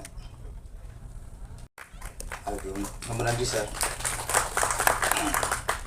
அதாவது சினிமா வந்து ஒரு நேச்சர் தான், அந்த பெருந்தன்மைலாம் இருக்கும். இப்போ இங்கே இருக்க எல்லாருமே நம்ம அழைச்சி வந்திருக்கவங்க தான். வெங்கடேஷ் சார் என் மனசு அழைச்சிச்சு, அது நம்ம மூலியமாக வந்துருக்கீங்க. எல்லாருக்கும் நன்றி. வெங்கடேஷ் சார் பேசும்போது பாதிப்பெல்லாம் யாருமே படம் பண்ண முடியாதுன்னு சொன்னார். நான் இண்டஸ்ட்ரிக்கு அசிஸ்டண்ட்டாக வரக்கு முன்னாடியே ஒரு பாதிப்பு. இங்கே வந்து நிறைய பேர் என்னவாங்க, அவர் டிஸ்கஸில் உட்காரணும், அவரோட டிஸ்கஸ் பண்ணணும், அவரோட பேசுகிறதே பாக்கியம் அடிச்சுருப்பாங்க. நான் ஸ்கூலில் 10th படிச்சுக்கிற டைம் நினைக்கிறேன். ஜெமினி சினிமாவில் ஒரு போட்டி வச்சிங்க சார், கதை போட்டி. அதில் வந்து இன்டர்வல் வரைக்கும் கதை சொல்லிடுவார் சார். ஒரு கதையில் அதில் ஒரு தான் சொல்லிப்பார்ல, ஒரு படத்தில் வந்து இன்டர்வலுங்கிறது தான் ஒரு முடிச்சு. அந்த முடிச்சை எந்த அளவுக்கு நம்ம ஸ்ட்ராங்காக போகிறோமோ அந்தளவுக்கு இன்டர்வல் ஓவராக இருக்கும். அதுக்கப்புறம் இந்த முடிச்சை அவுக்கிறது, ஒவ்வொன்றும் அவுக்கிறது தான் அடுத்து செகண்ட் ஹாஃப் திரைக்கதையாக சிறப்பாக அமையும். ஜெமினி சினிமாவில் இன்டர்வல் வரைக்கும் கதையை முடிச்சிட்டார். அதுக்கப்புறம் உள்ள கதை அங்கேயே முதல்ல சினிமாவுக்காக நான் கதையை வச்சேன். முதல்ல சினிமாவுக்காக ஒரு கதை யோசிக்க வச்சது பாக்கிற சார் தான். யோசித்து போட்டிக்கு எழுதி அனுப்புனேன். நான் ஒன்றும் வேலைக்கு ஆகலை. இருந்தாலும் அதான் ஃபஸ்ட்டு சினிமாவுக்காக என்னை கதை எழுத வச்சது பாக்கிர சார் தான்.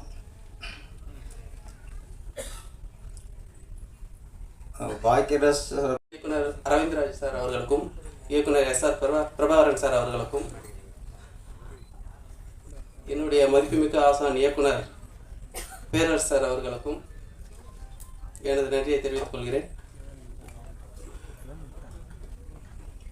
அதுக்கும் மேலே என்னுடைய டெக்னீஷியன் அனைவருக்கும் என்னுடைய நன்றியை தெரிவிச்சுக்கிறேன். சார் சொன்ன மாதிரி நான் இந்த EMI கான்செப்ட் ஏன் செலக்ட் பண்ணேன்னா, ஒரு 2-3 ஸ்கிரிப்ட் திங்க் பண்ணோம். சரி இது பண்ணலாமான்னு திங்க் பண்ணிகிட்டு இருக்கும்போது நான் ஒரு இடத்துல உட்காந்துட்டு இருந்தேன்.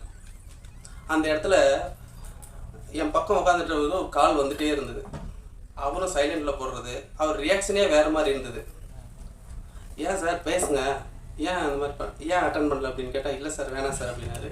அதான் ஏன் அப்படின்னு கேட்டால், அவன் EMI லோன், கார் லோனுக்காரன் அவனுக்கு கால் பண்ணிட்டே இருக்காப்புல. அது அட்டன் பண்ணி சொன்னால் மறுபடியும் கால் பண்ண மாட்டாங்களே, ஏன் நீங்கள் அட்டன் பண்ண மாட்டேறீங்க அப்படின்னு கேட்டேன். சரி நான் இது எதாச்சியாக நடந்தது. அவங்க அண்ணன் தம்பிங்க 2 பேர், பிரச்சனை 2 பேருக்கும்.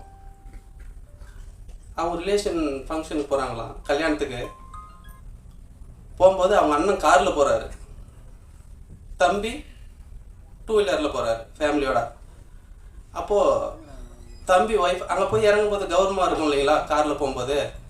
அப்போது தம்பி ஒய்ஃப் கேட்குறாங்க அவங்க ஹஸ்பண்ட்கிட்ட, எனக்கும் இந்த மாதிரி கண்டிப்பாக கார் எடுத்தாகணும், இல்லைன்னா நான் அவங்க கூட எங்கேயும் வரமாட்டேன் அப்படின்னு சொல்லி. சரி இப்போ தான் EMIயில் கிடைக்குது எடுத்துடலாம் அப்படின்னு சொல்லிட்டு அவரும் கார் எடுத்துகிட்ருக்காரு. கார் எடுத்து ஒரு கொஞ்ச நாள் கரெக்டாக EMI போயிட்டுருக்கு. இவரும் முடிஞ்ச வரையிலையும் கட்டிகிட்ருக்காரு.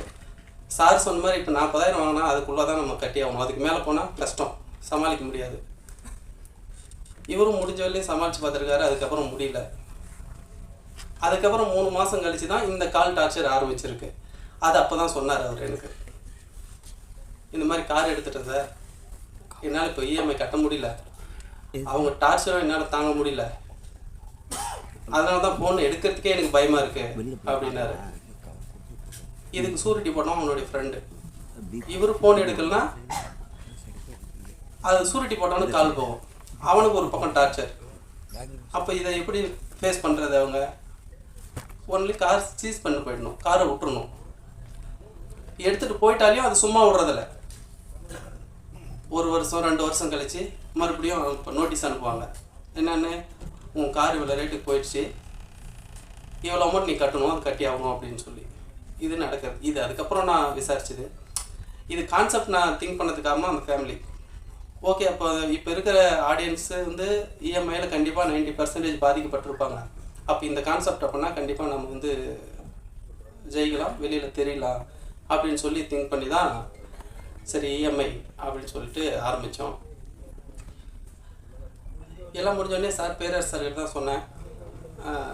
முடிஞ்சவரையும் எனக்கு படம் ஸ்டார்ட் பண்ணுறதுலேருந்து இப்போது இந்த நாள் வரையும் சாரால் முடிஞ்சு சப்போர்ட் பண்ணிகிட்ருக்காரு. எனக்கு ரொம்ப தேங்க்ஸ் சார். ஒவ்வொரு சீஃப் கெஸ்ட் கூப்பிட்றது கூட சார்கிட்ட தான் கேட்பேன், சார் பண்ணலாமா சார் பண்ணலாமா சார் அப்படின்னு. அவர் ஒவ்வொன்றும் அவர் நேற்று நைட்டு கூட ஒரு 9 மணி இருக்கும் கால் பண்ணேன், சொன்னார்.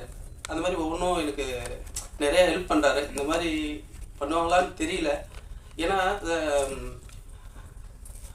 சார் பண்ணிகிட்ருக்காரு, அதனால் அவருக்கு எனக்கு ரொம்ப நன்றி. என்னுடைய ப்ரொடியூசர், என்னுடைய கிளாஸ்மேட், +2ல் +1ல் ஒன்றா படித்தோம், +2 இல்லை, முடிச்சுட்டு பல வருஷம் ஆயிடுச்சு. எப்போயாவது ஒரு முறை பேசிக்குவோம். அவர் வந்து பஞ்சாயத்து தலைவர் ஆகிட்டார். அதுக்கு வாட்ஸ்அப்பில் மெசேஜ் பண்ணுவோம், எப்போயாவது ஒரு டைம் தான், அடிக்கடி பேசுகிறதில்ல. அப்போது படம் பண்ணும்போது ப்ரொடியூசர் வேணும், நம்ம ஒரு 4 பேர் சேர்ந்து படம் பண்ணிடலாம் அப்படின்னு சொல்லிட்டு பேசிகிட்டு இருந்தோம். அந்த 4வதுல சாரும் 4 பேரில் சாரும் ஒரு ஆள் தான் அப்படின்னு சொல்லி போய் கேட்க போனேன். போன உடனே இந்த மாதிரி இஎம்ஐன்னு சொன்ன உடனே சூப்பர் பண்ணலாம் அப்படின்னாப்புல. இந்த மாதிரி 4 பேர் இல்லை 5 பேர் சேர்ந்து பண்ணலாம்ப்பா அப்படின்னு சொல்லி சொன்னேன். எவ்வளோ போட வேண்டியது வரும்னாரு. இந்த மாதிரி வர்றதில் ஷேர் பண்ணிக்க வேண்டியதா அப்படின்னா, அதெல்லாம் வேணாம், எதுக்கு 4 பேர் போட்டாங்கன்னா அவங்களுக்கு நீ ஒரு பதில் சொல்லணும், ஒரு 5 லட்சம் கொடுத்தா கூட அவங்களுக்கு நீ பதில் சொல்லணும், நீ அப்படிலாம் பண்ணாத, நானே பண்ணுறேன், நீ பண்ணு அப்படின்னு சொல்லி எனக்கு இது சொன்னார். ஃப்ரெண்ட்ஷிப்பில் நமக்கு எல்லாருக்கும் ஃப்ரெண்ட் இருக்கும் கண்டிப்பாக, ஆனால் அந்த ஃப்ரெண்ட்ஷிப் வந்து எப்போ உதவுதுன்றது யாருக்கும் தெரியாது. அந்த மாதிரி எனக்கு கரெக்டான டைமில் கை கொடுத்தாரு. நான் நடிக்கிறதா இல்லை, சார் சொன்ன மாதிரி நாங்கள் வந்து ஹீரோ தான் பார்த்துட்டு இருந்தோம். பட்ஜெட் அதிகமாக போயிட்டு இருந்தது, எங்கள் பட்ஜெட்டே கம்மி தான், ஆனால் அந்த படத்தோட பட்ஜெட்டே ஹீரோ கேட்டதுனால எங்களால் முடியல. சரி நம்ம சின்ன பட்ஜெட்டில் பண்ணுறோம், கரெக்டாக பண்ணணும், எல்லாம் அவ்வளோ கொடுத்துட்டா திரும்பி கடன் வாங்கி பண்ண முடியாது, மாட்டி போயின்னா இன்றைக்கி இருக்கிற சினிமா அந்த மாதிரி இருக்குது அப்படின்னு சொல்லிட்டு பேசும்போது சார் தான் சொன்னார், பேரரசு சார், சார் அப்படி பண்ணும்போது நீயே ட்ரை பண்ண வேண்டியதானே அப்படின்னு. நம்ம ப்ரொடியூசரும் என்னது நண்பன் அவரும் அதே தான் சொன்னார், நீயே பண்ணுப்பா ஏன்ப்பா அப்படின்னு. இல்லைப்பா அது சரி வராது பார்க்கலாம் அப்படிங்கும்போது, இல்லை இல்லை நீ எதுவும் ஃபீல் பண்ண, தைரியமாக நீ பண்ணு அப்படின்னு சொல்லி சப்போர்ட் பண்ணார். அதுக்கப்புறம் தான் சரி ஓகே நம்மளே பண்ணிடலாம் அப்படின்னு சொல்லிட்டு பண்ணது தான் பண்ணேன். இது எதர்ச்சியாக நடந்தது தான். கண்டிப்பாக இது ஒரு சக்ஸஸ் அவர் கொடுத்துடணும்.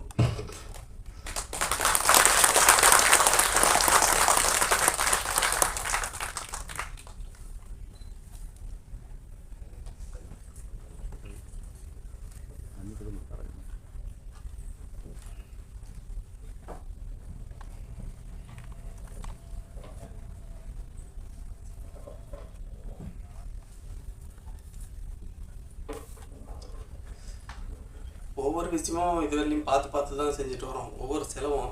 ஏன்னா அவருக்கு ரொம்ப இழுத்து விட்டுறக்கூடாதுன்னு சொல்லி கண்டிப்பாக அந்த படத்தில் நார்மலாக பேங்க்கை பற்றி சொல்லியிருப்பாங்க, நாங்கள் வந்து காரு பைக்கு ஃபோன் வாங்குறத பற்றி தான் சொல்லியிருப்போம். ஜென்ரல் எல்லாருமே இப்போ ஒரு ஃபோன் 20,000 ரூபாய் வாங்குறோன்னா கூட அது கண்டிப்பாக இஎம்ஐயில் தான் வாங்குவோம். ஏன் நானே என் ஃபோன் ஃபால்ட் ஆகிடுச்சு, ஒரு 15 நாளைக்கு முன்னாடி போயிட்டு ஒரு ஃபோன் எடுக்கலான்னு போனேன். ஃபோன் ரேட் சொன்னான், சார் இஎம்ஐயில் எடுத்துக்கோங்க, உங்களுக்கு டாக்குமெண்ட் சார்ஜ் மட்டும் தான் வரும், நீங்கள் நான் எடுத்துகிட்டு போனேன், ஒரு 20,000 எடுத்துகிட்டு போனேன், ஆனால் அவங்க கட்ட விடல. என்னை வந்து நீங்கள் எந்த அமௌண்ட்டும் கட்ட வேணாம், டாக்குமெண்ட் சார்ஜ் மட்டும் 1800 கட்டுங்க, ஃபோன் எடுத்துகிட்டு போங்க அப்படின்னா. சரி, அப்போ நமக்கு அந்த பணம் தான் பெருசு, விட்றா மாதம் கட்டிக்கலாம், இது என்னடான்ட்டு நமக்கு அப்போதைக்கு பணம் வேணும், அப்புறம் பார்த்துக்கலாம்னு சொல்லிட்டு வாங்கிட்டு வந்துட்டேன். இதுவும் நடந்தது தான் 15 நாளைக்கு முன்னாடி.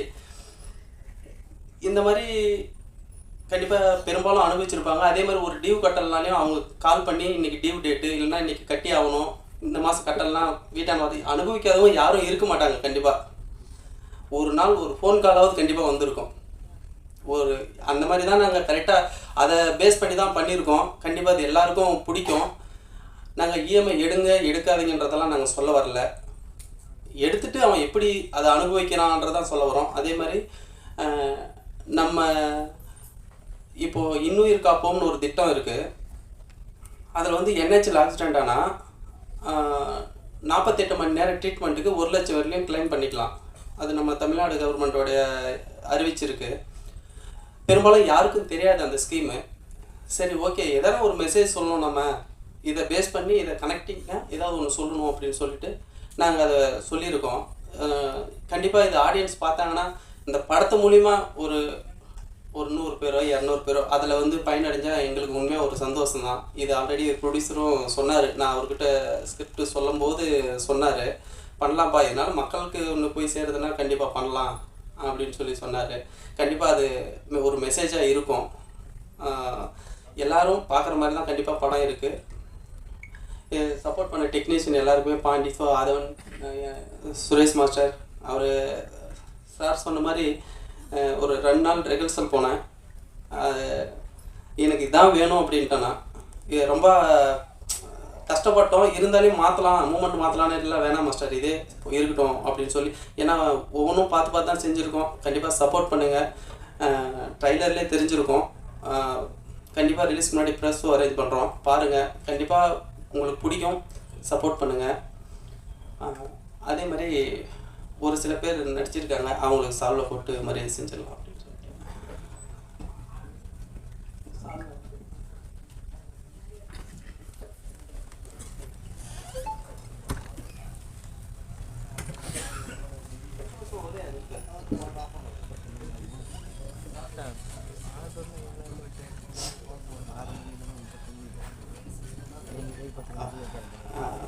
சாரி, எமோஷனலில் தேவயானி மேம் சொல்ல மறந்துட்டேன்.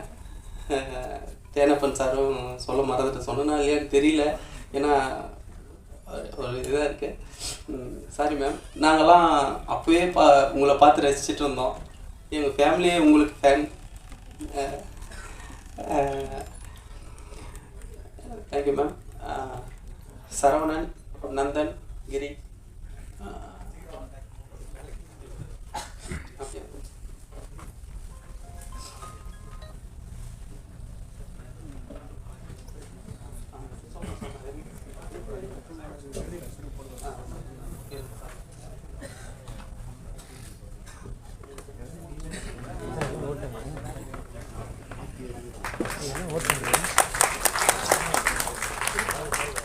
பண்ணி எல்லாம் முடிச்சு கொடுத்த ப்ரொடக்ஷன் மேனேஜர் பாலாஜி.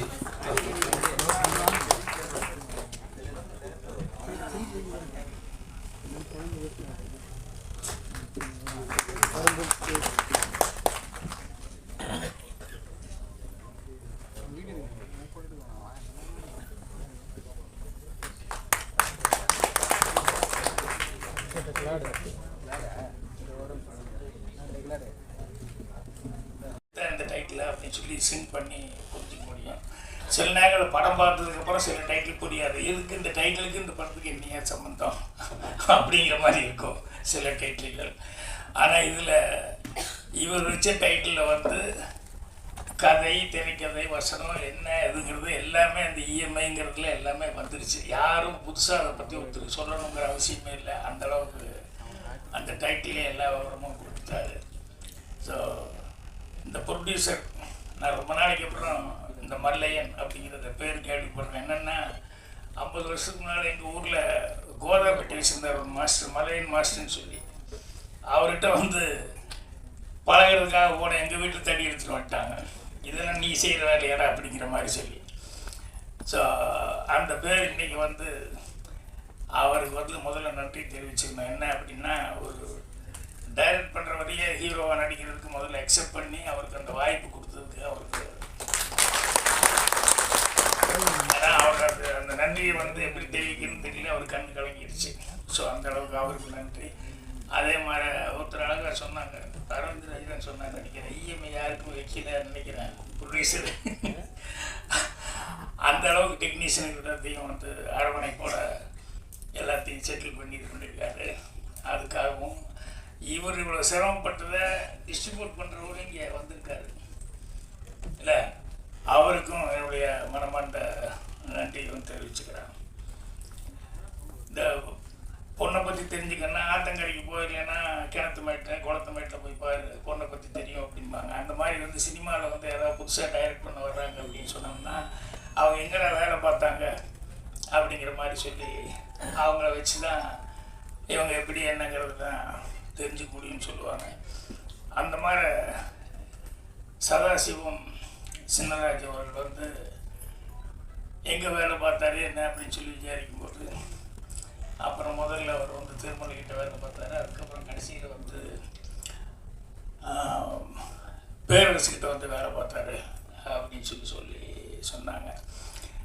ஸோ முதல்ல வந்து இந்த படத்தினுடைய இசை வெளியீட்டு விழா அப்படிங்கிறதுனால வந்து இந்த பிச்சை கோடீஸ்வரன் ஆகணும், அவர் அந்த அளவுக்கு பாட்டு போட்டிருக்காரு, நல்லா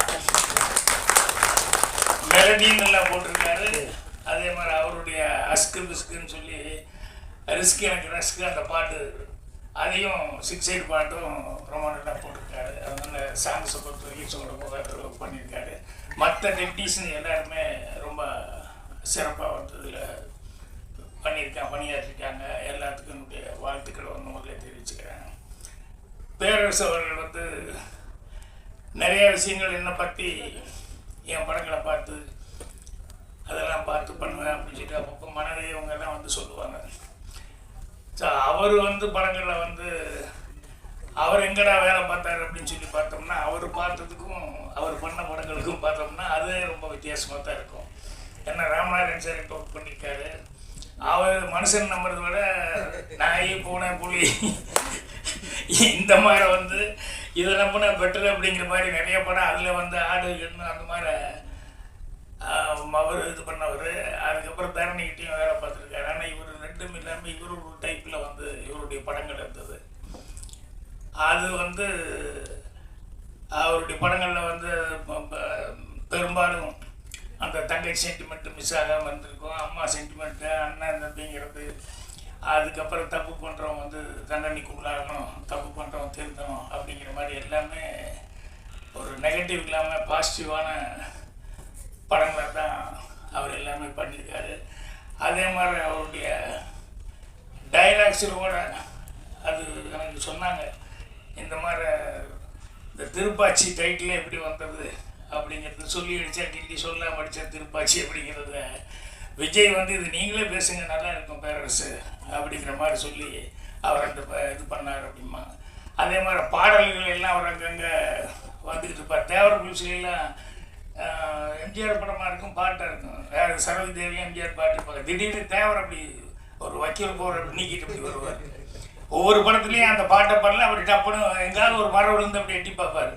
தேவர்கிட்ட கேட்பாங்க, என்னென்ன அவர் 2-8 பாடிட்டு இருக்கா, நீங்கள் நடுவில் வந்து இதில் வந்து இப்போ டப்புன்னு டைன்னு கையில் கத்தியோடு வந்து நிற்கிறீங்க. அவன் தம் அடிக்க எந்திரிச்சு போயிடுவான், வேறு எதுக்காக எந்திரிச்சு போவானுங்க. நான் அப்படி ஒரு என்ட்ரி கொடுத்து கத்தியோடு இருந்தேன்னா பாட்டு முடியக்குள்ளே எதாவது பண்ணாலும் பண்ணிடுவாருன்னு சொல்லிட்டு எவனும் வெளியே போக மாட்டேன்டா அப்படின்னு. அந்த மாதிரி அவர் சில டெக்னிக்கில் அவர் அப்படி அந்த மாதிரி இவரும் படத்தில் அங்கங்கே முக்கியமான இடத்துல வந்துட்டு இருந்தார். அதுக்கப்புறம் அவரே ஹீரோவாகவும் நடித்தார். அப்புறம் பாட்டு எழுதினார். ஆத்தாடி அந்த பாட்டு தானே, ஆத்தாடி அம்மாடி ஆத்தாடி, அது மிகப்பெரிய ஹிட் ஆச்சு. ஸோ இப்படி தொடர்ந்து வந்து அவர் வந்து பல ஹிட்டுகளை கொடுத்தாரு. அவர்கிட்ட இருந்து வந்தவர் இவர் வந்து அவர் எப்படி கொஞ்சம் டிஃப்ரெண்ட்டோ அந்த மாதிரி வந்து சதாசிவம் வந்து கண்டிப்பாக டிஃப்ரெண்ட்டாக தான் இருக்கார். என்ன காரணம் அப்படின்னு சொன்னோம்னா இந்த ஹீரோக்களையெல்லாம் நம்பாமல் அவர் வந்து ரொம்ப நேச்சுரலாக இன்றைக்கி லைஃப்பில் என்ன இருக்குதோ அதை கதைக்களமாக எடுத்துக்கலாம்னு சொல்லிட்டு அந்த இஎம்ஐ அப்படிங்கிறது செலக்ட் பண்ணது இருக்க அதுலேயே அவருடைய யதார்த்தம் என்னங்கிறது எனக்கு ரொம்ப பிடிச்சிருக்கு. என்னென்னா நான் கூட முதல்ல சினிமாவுக்கு வந்த புதுசில் வரும்போது கதை ஒன்று திங்க் பண்ணி நல்லதாக கதையை திங்க் பண்ணுவோம்னு சொல்லிட்டு ஒரு ட்ரையாங்கிள் ஃபார்முலா நிறைய சக்ஸஸ் ஆகிருக்குன்னு சொல்லிட்டு நான் ஒரு ட்ரையாங்கிள் ஃபார்முலா ஒரு கதை ஒன்று பண்ணி நீ சிரித்தால் நான் சிரிப்பேன் அப்படின்னு சொல்லி டைட்டில்லாம் வச்சு அதை போய் எங்கேயாவது சொல்லணும் அப்படின்னு நினச்சிக்கிட்டு இருந்தேன். அப்புறம் அசிஸ்டன்ட் டைரக்டராக வேலை பார்த்ததுக்கப்புறம் தான் தெரிஞ்சது அது ரொம்ப குப்பை கதை அப்படிங்கிற மாதிரி. இது மாதிரி எத்தனை படங்கள் வந்திருக்கு அப்படின்னு சொல்லிட்டு அதுக்கப்புறம் நானே அதை அழைச்சிக்கிட்டேன். இது வேண்டாம், யதார்த்தமாக எதாவது செய்வோம்னு சொல்லி 16 வயதில் ரயில் இதெல்லாம் ஒர்க் பண்ணும்போது கூட நான் வந்து கதையை பற்றி திங்க் பண்ணேன். முதல்ல இந்த அசிஸ்டன்ட் டைரக்டராக வேலை பார்த்துருக்கோம், அதை கரெக்டாக செய்வோம் அப்படின்னு சொல்லிட்டு அது மேலே மட்டும்தான் கான்சன்ட்ரேஷனாக இருந்தேன். அதுக்கப்புறமா தான் வந்து சிவபுரோஜாக்கெல்லாம் முடிஞ்சு டைரக்ஷன் பண்ணலாம் அப்படின்னு சொல்லும்போது லைஃப்பில் நமக்கு என்ன பாதிப்பு, என்ன நடந்திருக்கு அப்படின்னு சொல்லிட்டு அதை வச்சு கதை பண்ணுவோம். பார்த்தா யார் பார்த்தாலும் அடையாது நம்ம பார்த்துருக்கோமே, நம்ம வீதியில் இப்படி இருக்க, நம்ம வீட்டுக்கு எதிர்த்தாப்புல வீட்டில் இப்படி நடந்திருக்க, நம்ம சொந்தக்காரங்களே இப்படி இருக்காங்களே அப்படின்னு சொல்லி ஐடென்டிஃபிகேஷன் இருக்கிற மாதிரி கதையை பிடிக்கணும் அப்படின்னு சொல்லி தான் அதுக்கப்புறம் சுவர்ல சித்திரங்கள் வந்து அந்த மாதிரி கதையை வந்து நான் முதல்ல செலக்ட் பண்ணேன். அதுக்கப்புறம் வர வர எனக்கு பின்னால் வர வர அந்த வழியில் கதை திங்க் பண்ணுறதுங்கிறது தான் கண்டிப்பாக சக்ஸஸ்ஃபுல்லாக இருக்கும் அப்படிங்கிறது வந்து எனக்கு தெளிவாக தெரிஞ்சது. வெங்கடேஷ் அவர்கள் பேசும்போது அந்த ஜோசப் அவரை பற்றி, வாசில் ஜோசப் அவரை பற்றி சொல்லிட்டு இருந்தார். அவருடைய கதைகள் எல்லாமே வந்து பார்த்தீங்கன்னு சொன்னால் அவர் டைரக்ஷன் பண்ணது, அவர் பண்ணுற கதைகள் எல்லாம் பார்த்தோம்னா டே டு டே லைஃப்பில் என்ன நடந்துட்டு இருக்கோ அதை தான் கதைக்களமாக எடுத்துக்கிறார். அதனால தான் வந்து அங்கே ஈஸியாக வந்து அண்டர்ஸ்டாண்ட் பண்ணிக்கிறாங்க. ஸோ இங்கே பாண்டி ரொம்ப ஆதங்கப்பட்டு பேசினாப்புல, என்ன இது படமே ஓட மாட்டேங்குது, நிறையா ப்ரொடியூசர் வந்து ப்ரொடியூசர் டைரக்டர்ஸ் யூனியன் இன்னைக்கு தலைவர் அவர் தான், அவரே டைரக்ட் பண்ணால் போனே கிடைக்க மாட்டேங்கிறாரு, டைரக்டர்களே யாரும் கிடைக்க மாட்டேன், அவரே அப்படி பேசிட்டு போகிறாரு. அந்த மாதிரி இருக்கும்போது பாண்டி நீ ஆதங்கப்பட்டு என்ன பண்ண முடியும்? அதே மாதிரி அவர் ஆதவம் அப்படி தான், நான் வருஷத்துக்கு ஒரு படம் தான் அப்படின்னு. ஆனால் ஆதவம் வந்து என்னென்னா வேறு நிறைய திறமைகள் இருக்கிறதுனால அவருக்கு நடிக்கிறத விட அவருக்கு வந்து நிறையா வந்து பாடக்கூடிய திறமைகள் இருக்குது, காமெடி சென்ஸ் நல்லா இருக்குது, மிமிகிரி இதெல்லாம் இருக்குது. ஸோ அவருக்கு வந்து ஃபாரின் அந்த இது நிறைய வர்றதுனால இங்கே போய் படங்களில் புக் ஆகி இங்கே தேடிக்கிட்டு இவங்க சொன்ன மாதிரி இஎம்ஐயில் தான் பேமெண்ட் அப்படிங்கிற மாதிரிலாம் இல்லாமல் அவருக்கு போனால் கரெக்டாக இருக்குதுங்கிறதுனால நானே ஒரு வெளியூரில் தான், வெளிநாட்டில் அங்கே இங்கே தான், துபாயில் அங்கே இங்கே தான் நானே 2-3 தடவை சந்திக்க வேண்டி வந்தது. ஸோ அந்த மாதிரி இருக்காரு. ஆனால் அவர் வந்து என்னென்னா இதையும் கான்சன்ட்ரேஷன் பண்ணி கொஞ்சம் டைம் எடுத்துக்கலாம் அப்படின்னு சொன்னோம்னா கண்டிப்பாக அவருக்குன்னு ஒரு வாய்ப்புகள் வந்து கண்டிப்பாக வரும். ஏன்னா அவருக்கு இருக்கிற டேலண்ட்டுக்கு வந்து கண்டிப்பாக வந்து நல்ல வாய்ப்புகள் வர்றதுக்கான சான்சஸ் இருக்குது.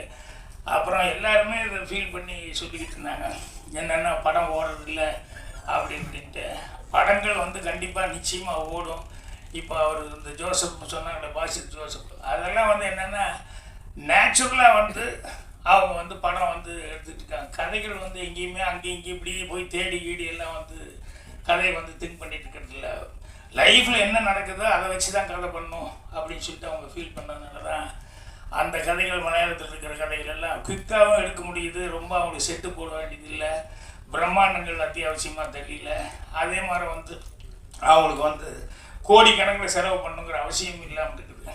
அதனால் இப்போ இவர் இந்த இஎம்ஐ அப்படிங்கிறத எடுத்துக்கிட்டு அவர் சொன்னார் ஹீரோ கிடைக்கல அப்படின்னா, ஹீரோ கிடைக்கலன்னா ஒன்றும் தப்பு ஒன்றும் இல்லை நீங்கள் நடித்தது. ஏன்னா நீங்கள் அந்த கேரக்டருக்கு உண்டான இயல்பாக தான் இருந்தீங்க. என்ன அந்த டூயட் பாடும்போது மட்டும் எனக்கு இந்த மாதம் இன்னும் இஎம்ஐ கட்டலையே, முடியுமா முடியாதா, டூயட்டில் கூட அந்த பொண்ணு அழகாக சிரிச்சுக்கிட்டு இருக்குது ஹீரோயின், இவர்கிட்ட மட்டும் லேசாக அந்த ஃபீலிங் இருந்தது. நான் பாட்டப்போ அதுதான் கவனிச்சுக்கிட்டு இருந்தேன். சரி என்ன மாதிரி டான்ஸ் தகராறு போல இருக்கு அப்படின்னு அப்புறம் நல்லா யோசிச்சு பார்க்கும்போது அவருடைய டைட்டிலே மைண்டுக்கு வந்துடுச்சு. ஸோ அவர் வந்து முதல் தடவையாக வந்தது செய்யும்போது வந்து ரொம்ப அவர் நம்மளை நம்பி கொடுத்துருக்காரு, நம்மளை நம்பி படம் போட்டிருக்காரு, கண்டிப்பாக இதை நம்ம நல்லபடியாக சக்ஸஸ்ஃபுல்லாக செய்யணும் அப்படிங்கிற மாதிரி அந்த பொறுப்புணர்ச்சியோடு செஞ்சுருக்காரு. அதே மாதிரி அவருக்கு வந்து எல்லாருமே மியூசிக் டேரக்டர்லேருந்து கேமராமேன்லேருந்து இன்னும் ப்ரொடக்ஷன் மேனேஜரு எடிட்டர் எல்லாருமே வந்து அவருக்கு வந்து நல்லபடியாக அவர் சக்ஸஸ்ஃபுல்லாக வரணும் அப்படின்னு சொல்லி அவருக்கு வந்து எல்லாம் ஹெல்ப் பண்ணியிருக்காங்க. ஸோ அதை வந்து அவர் ரொம்ப மனசில் மனசில் வர்றதானே ஈஸியாக வெளியே சொல்ல முடியும். ஸோ அந்தளவுக்கு இது பண்ணியிருக்காரு. கண்டிப்பாக இப்படி ஒரு நல்ல தயாரிப்பாளர் கிடைச்சதுனால இவர் வந்து இந்த படம் வந்து ஏன்னா இஎம்ஐங்கிறது நேச்சுரலாக வந்து எல்லாருமே இதை பற்றி எல்லோரும் பேசினாங்க. இதில் இருக்கிறது என்ன ப்ளஸ்ஸு மைனஸ் எல்லாமே சொன்னாங்க. தேவயானி சொன்ன மாதிரி நல்லதும் இருக்குது கெட்டதும் இருக்குது. இது நல்லதாக எடுக்கிறதுனா நல்லதாக எடுத்துக்கலாம், கெட்டதாக இருக்குதுன்னா லிமிட்டாக வாங்கி இதுக்குள்ளே நம்ம கண்ட்ரோலாக பண்ண முடியும் அப்படின்னு சொல்லி சொன்னோம்னா அது நமக்கு ஹெல்ப்ஃபுல்லாக இருக்கும். ஆசைப்பட்டுக்கிட்டு இப்போ அவரே டைரக்டர் பேசும்போது சொன்னார்ல, ஒய்ஃப் வந்து சொல்லிச்சு நான் அடுத்த தடவை உங்களோட காரில் நான் வரமாட்டேன் அப்படின்னு சொன்னால் அப்புறம் வேறு வழி இல்லை, புருஷன் கொண்டு போட்டு சண்டைன்னா என்ன பண்ணுவான், சரி போய் கையெழுத்து போட்டுருவோம்னு சொல்லி கையெழுத்து போடுவான், அப்புறம் மாட்டிக்குவான். அப்புறம் பேரர் சொன்ன பொண்டாட்டி தான் பதில் சொல்லணும், அந்த பொண்டாட்டி தான் பதில் சொல்லி வேறு என்ன பண்ணுறது.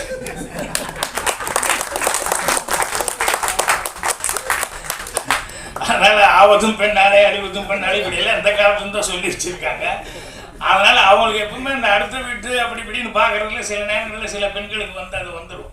அதில் இந்த ஆம்பளை தான் மாட்டிக்குவாங்க, நீ ஏன் இருக்கிறிய அப்படின்னு சொல்லிட்டு. ஏன்னா அதுக்கு ஒரு பழமொழியே சொல்லி வச்சுருக்காங்க, எந்த கணவனுமே வந்து ஒய்ஃபுக்கு ஹீரோ ஆகவே முடியாது, ரொம்ப கஷ்டம் அப்படின்னு சொல்லிட்டு. என்னன்னா ஏதாவது ஒரு குறை இருந்துகிட்டே இருக்கும். ஈவன் நானும் அனுபவிச்சுட்டு தான் இருக்கிறேன். பாக்கி வெளியே பேர் இருந்தால் கூட வீட்டில் நடக்கிறது எனக்கு தானே தெரியும், நீங்களும் அப்படிங்கிற மாதிரி பல நேரங்களில் போட்டி மாதிரி வாங்கி வச்சுட்டு. அதனால் இவர் வந்து எடுத்தது வந்து கண்டிப்பாக வந்து அந்த இஎம்ஐ அப்படிங்கிறது வந்து இன்னைக்கு இருக்கிற பிரச்சனை இருக்கிறதுனால அந்த காமெடி சென்ஸோட நீங்கள் சொல்லியிருக்கீங்கன்னு இல்லைன்னா சீரியஸான மேட்டர்களாக தான் அங்கங்கே வந்தது. ஆனால் காமெடி சென்ஸோடையும் அது இருந்தால் பாண்டியெல்லாம் இருக்குது, அதெல்லாம் கரெக்டாக யூஸ் பண்ணி இது பண்ணி தான் அவர் தான் நான் காமெடி சென்ஸுக்கு அவரையும் யூஸ் பண்ணுவீங்கன்னு நினச்சேன். அவர் என்ன திடீர்னு சீரியஸ் ஆகிட்டார். முதல்ல காமெடியாக இருந்தார், அப்போ நடுவில் ஏன்னா இந்த மாதம் நீ சரியாக கட்டலேன்னு டக்குன்னு வில்லன் ஆகிட்டார். ஸோ பிரச்சனை கரெக்டான பிரச்சனை. அதனால் வந்து அந்த கரெக்டாக சொல்லியிருந்தால் ஜனங்களுக்கு ரொம்ப க்ளோஸாக இருந்தால் ரொம்ப நியராக இருக்கக்கூடியது. ஜனங்க கண்டிப்பாக பார்த்துட்டு லைக் பண்ணுவாங்க. இப்போ நான் தேவயானி பற்றி நான் சொல்லலை, என்னென்னா நாளைக்கு காலையில் அந்த படம் பார்க்குறேன், அந்த கைக்குட்டை ராணி. நான் சொன்ன முதல்ல டப்பிங் இருக்குது கொஞ்சம் கஷ்டம் அப்படின்னு. ஆனால் நான் டப்பிங் ஆளுங்கிட்ட சொல்லிட்டேன், இல்லைப்பா ஒரு லேடி வந்து அந்த பொண்ணு முதல் தடவையாக வந்து பேரரசு ரொம்ப சிறப்பாக சொல்லிட்டார். எல்லோரும் மனசில் இருக்கிறது தான் அந்த ஹோம்லியான ஒரு ஹீரோயினாக வந்து எல்லோரும் மனசுலையும் பதிஞ்சவங்க. ஸோ அவங்க வந்து டைரக்ட் பண்ணுறாங்க அப்படின்னு சொல்லும்போது அவசியம் அந்த படம் பார்க்கணும் அப்படின்னு சொல்லிட்டு நான் வந்து இது பண்ணேன். ஸோ அந்த படம் பார்த்துட்டு தான் தேவயானி பற்றி நான் சொல்லணும். ஸோ இப்போதைக்கு மீண்டும் ஒரு முறை நான் வந்து மல்லையன் அவர்களுக்கு வந்து என்னுடைய நன்றி தெரிவிச்சுக்கிறேன். அப்புறம் ரொம்ப நாளைக்கு அப்புறம் இன்னைக்கு சுத்த தமிழில் நல்லா அவங்க பேர் ஐஸ்வர்யாவை ரொம்ப அழகாக தமிழில் வந்து பேசினாங்க. முடிச்சு நம்ம கேட்குறது ரொம்ப சந்தோஷமாக இருந்தது. ஏன்னா நடுவில் சில நேரங்களில் சில பேர் பேசும்போது என்னென்னமோ மாதிரி இருக்குது, தமிழ் படத்தில் தமிழ் இதுல நிகழ்ச்சியில் அந்த மாதிரி இல்லாமல் இருக்கும். அது இல்லாமல் ரொம்ப சுத்தமாக வந்து நீங்கள் பேசுனீங்க. உங்களுக்கு என்னுடைய பாராட்டுகள். எவ்வளோ நேரம் பொறுமை காட்டுறதுக்கு உங்களுக்கு எல்லாத்தோட ரொம்ப சந்தோஷமாக நன்றி நான் தெரிவிச்சுக்கிறேன். நன்றி, வணக்கம். நடுவில் கொஞ்சம் பேர்லாம் கோவப்பட்டாங்க. சரி பரவாயில்ல, இந்த ஃபங்க்ஷனில் கோபம் சோகம் தாகம் எல்லாமே இருக்குது தான் செய்யும் அப்படின்னு சொல்லிட்டு பேரரசு கொஞ்சம் டென்ஷன் ஆகிட்டாங்க.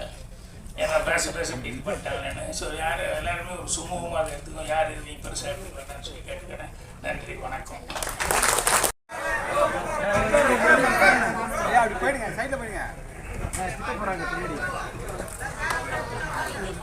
சார் ஃப்ரண்ட்ல இருக்கவங்க கொஞ்சம் ப்ளீஸ் சீக்கிரமா செட்டில் ஆயிருங்க.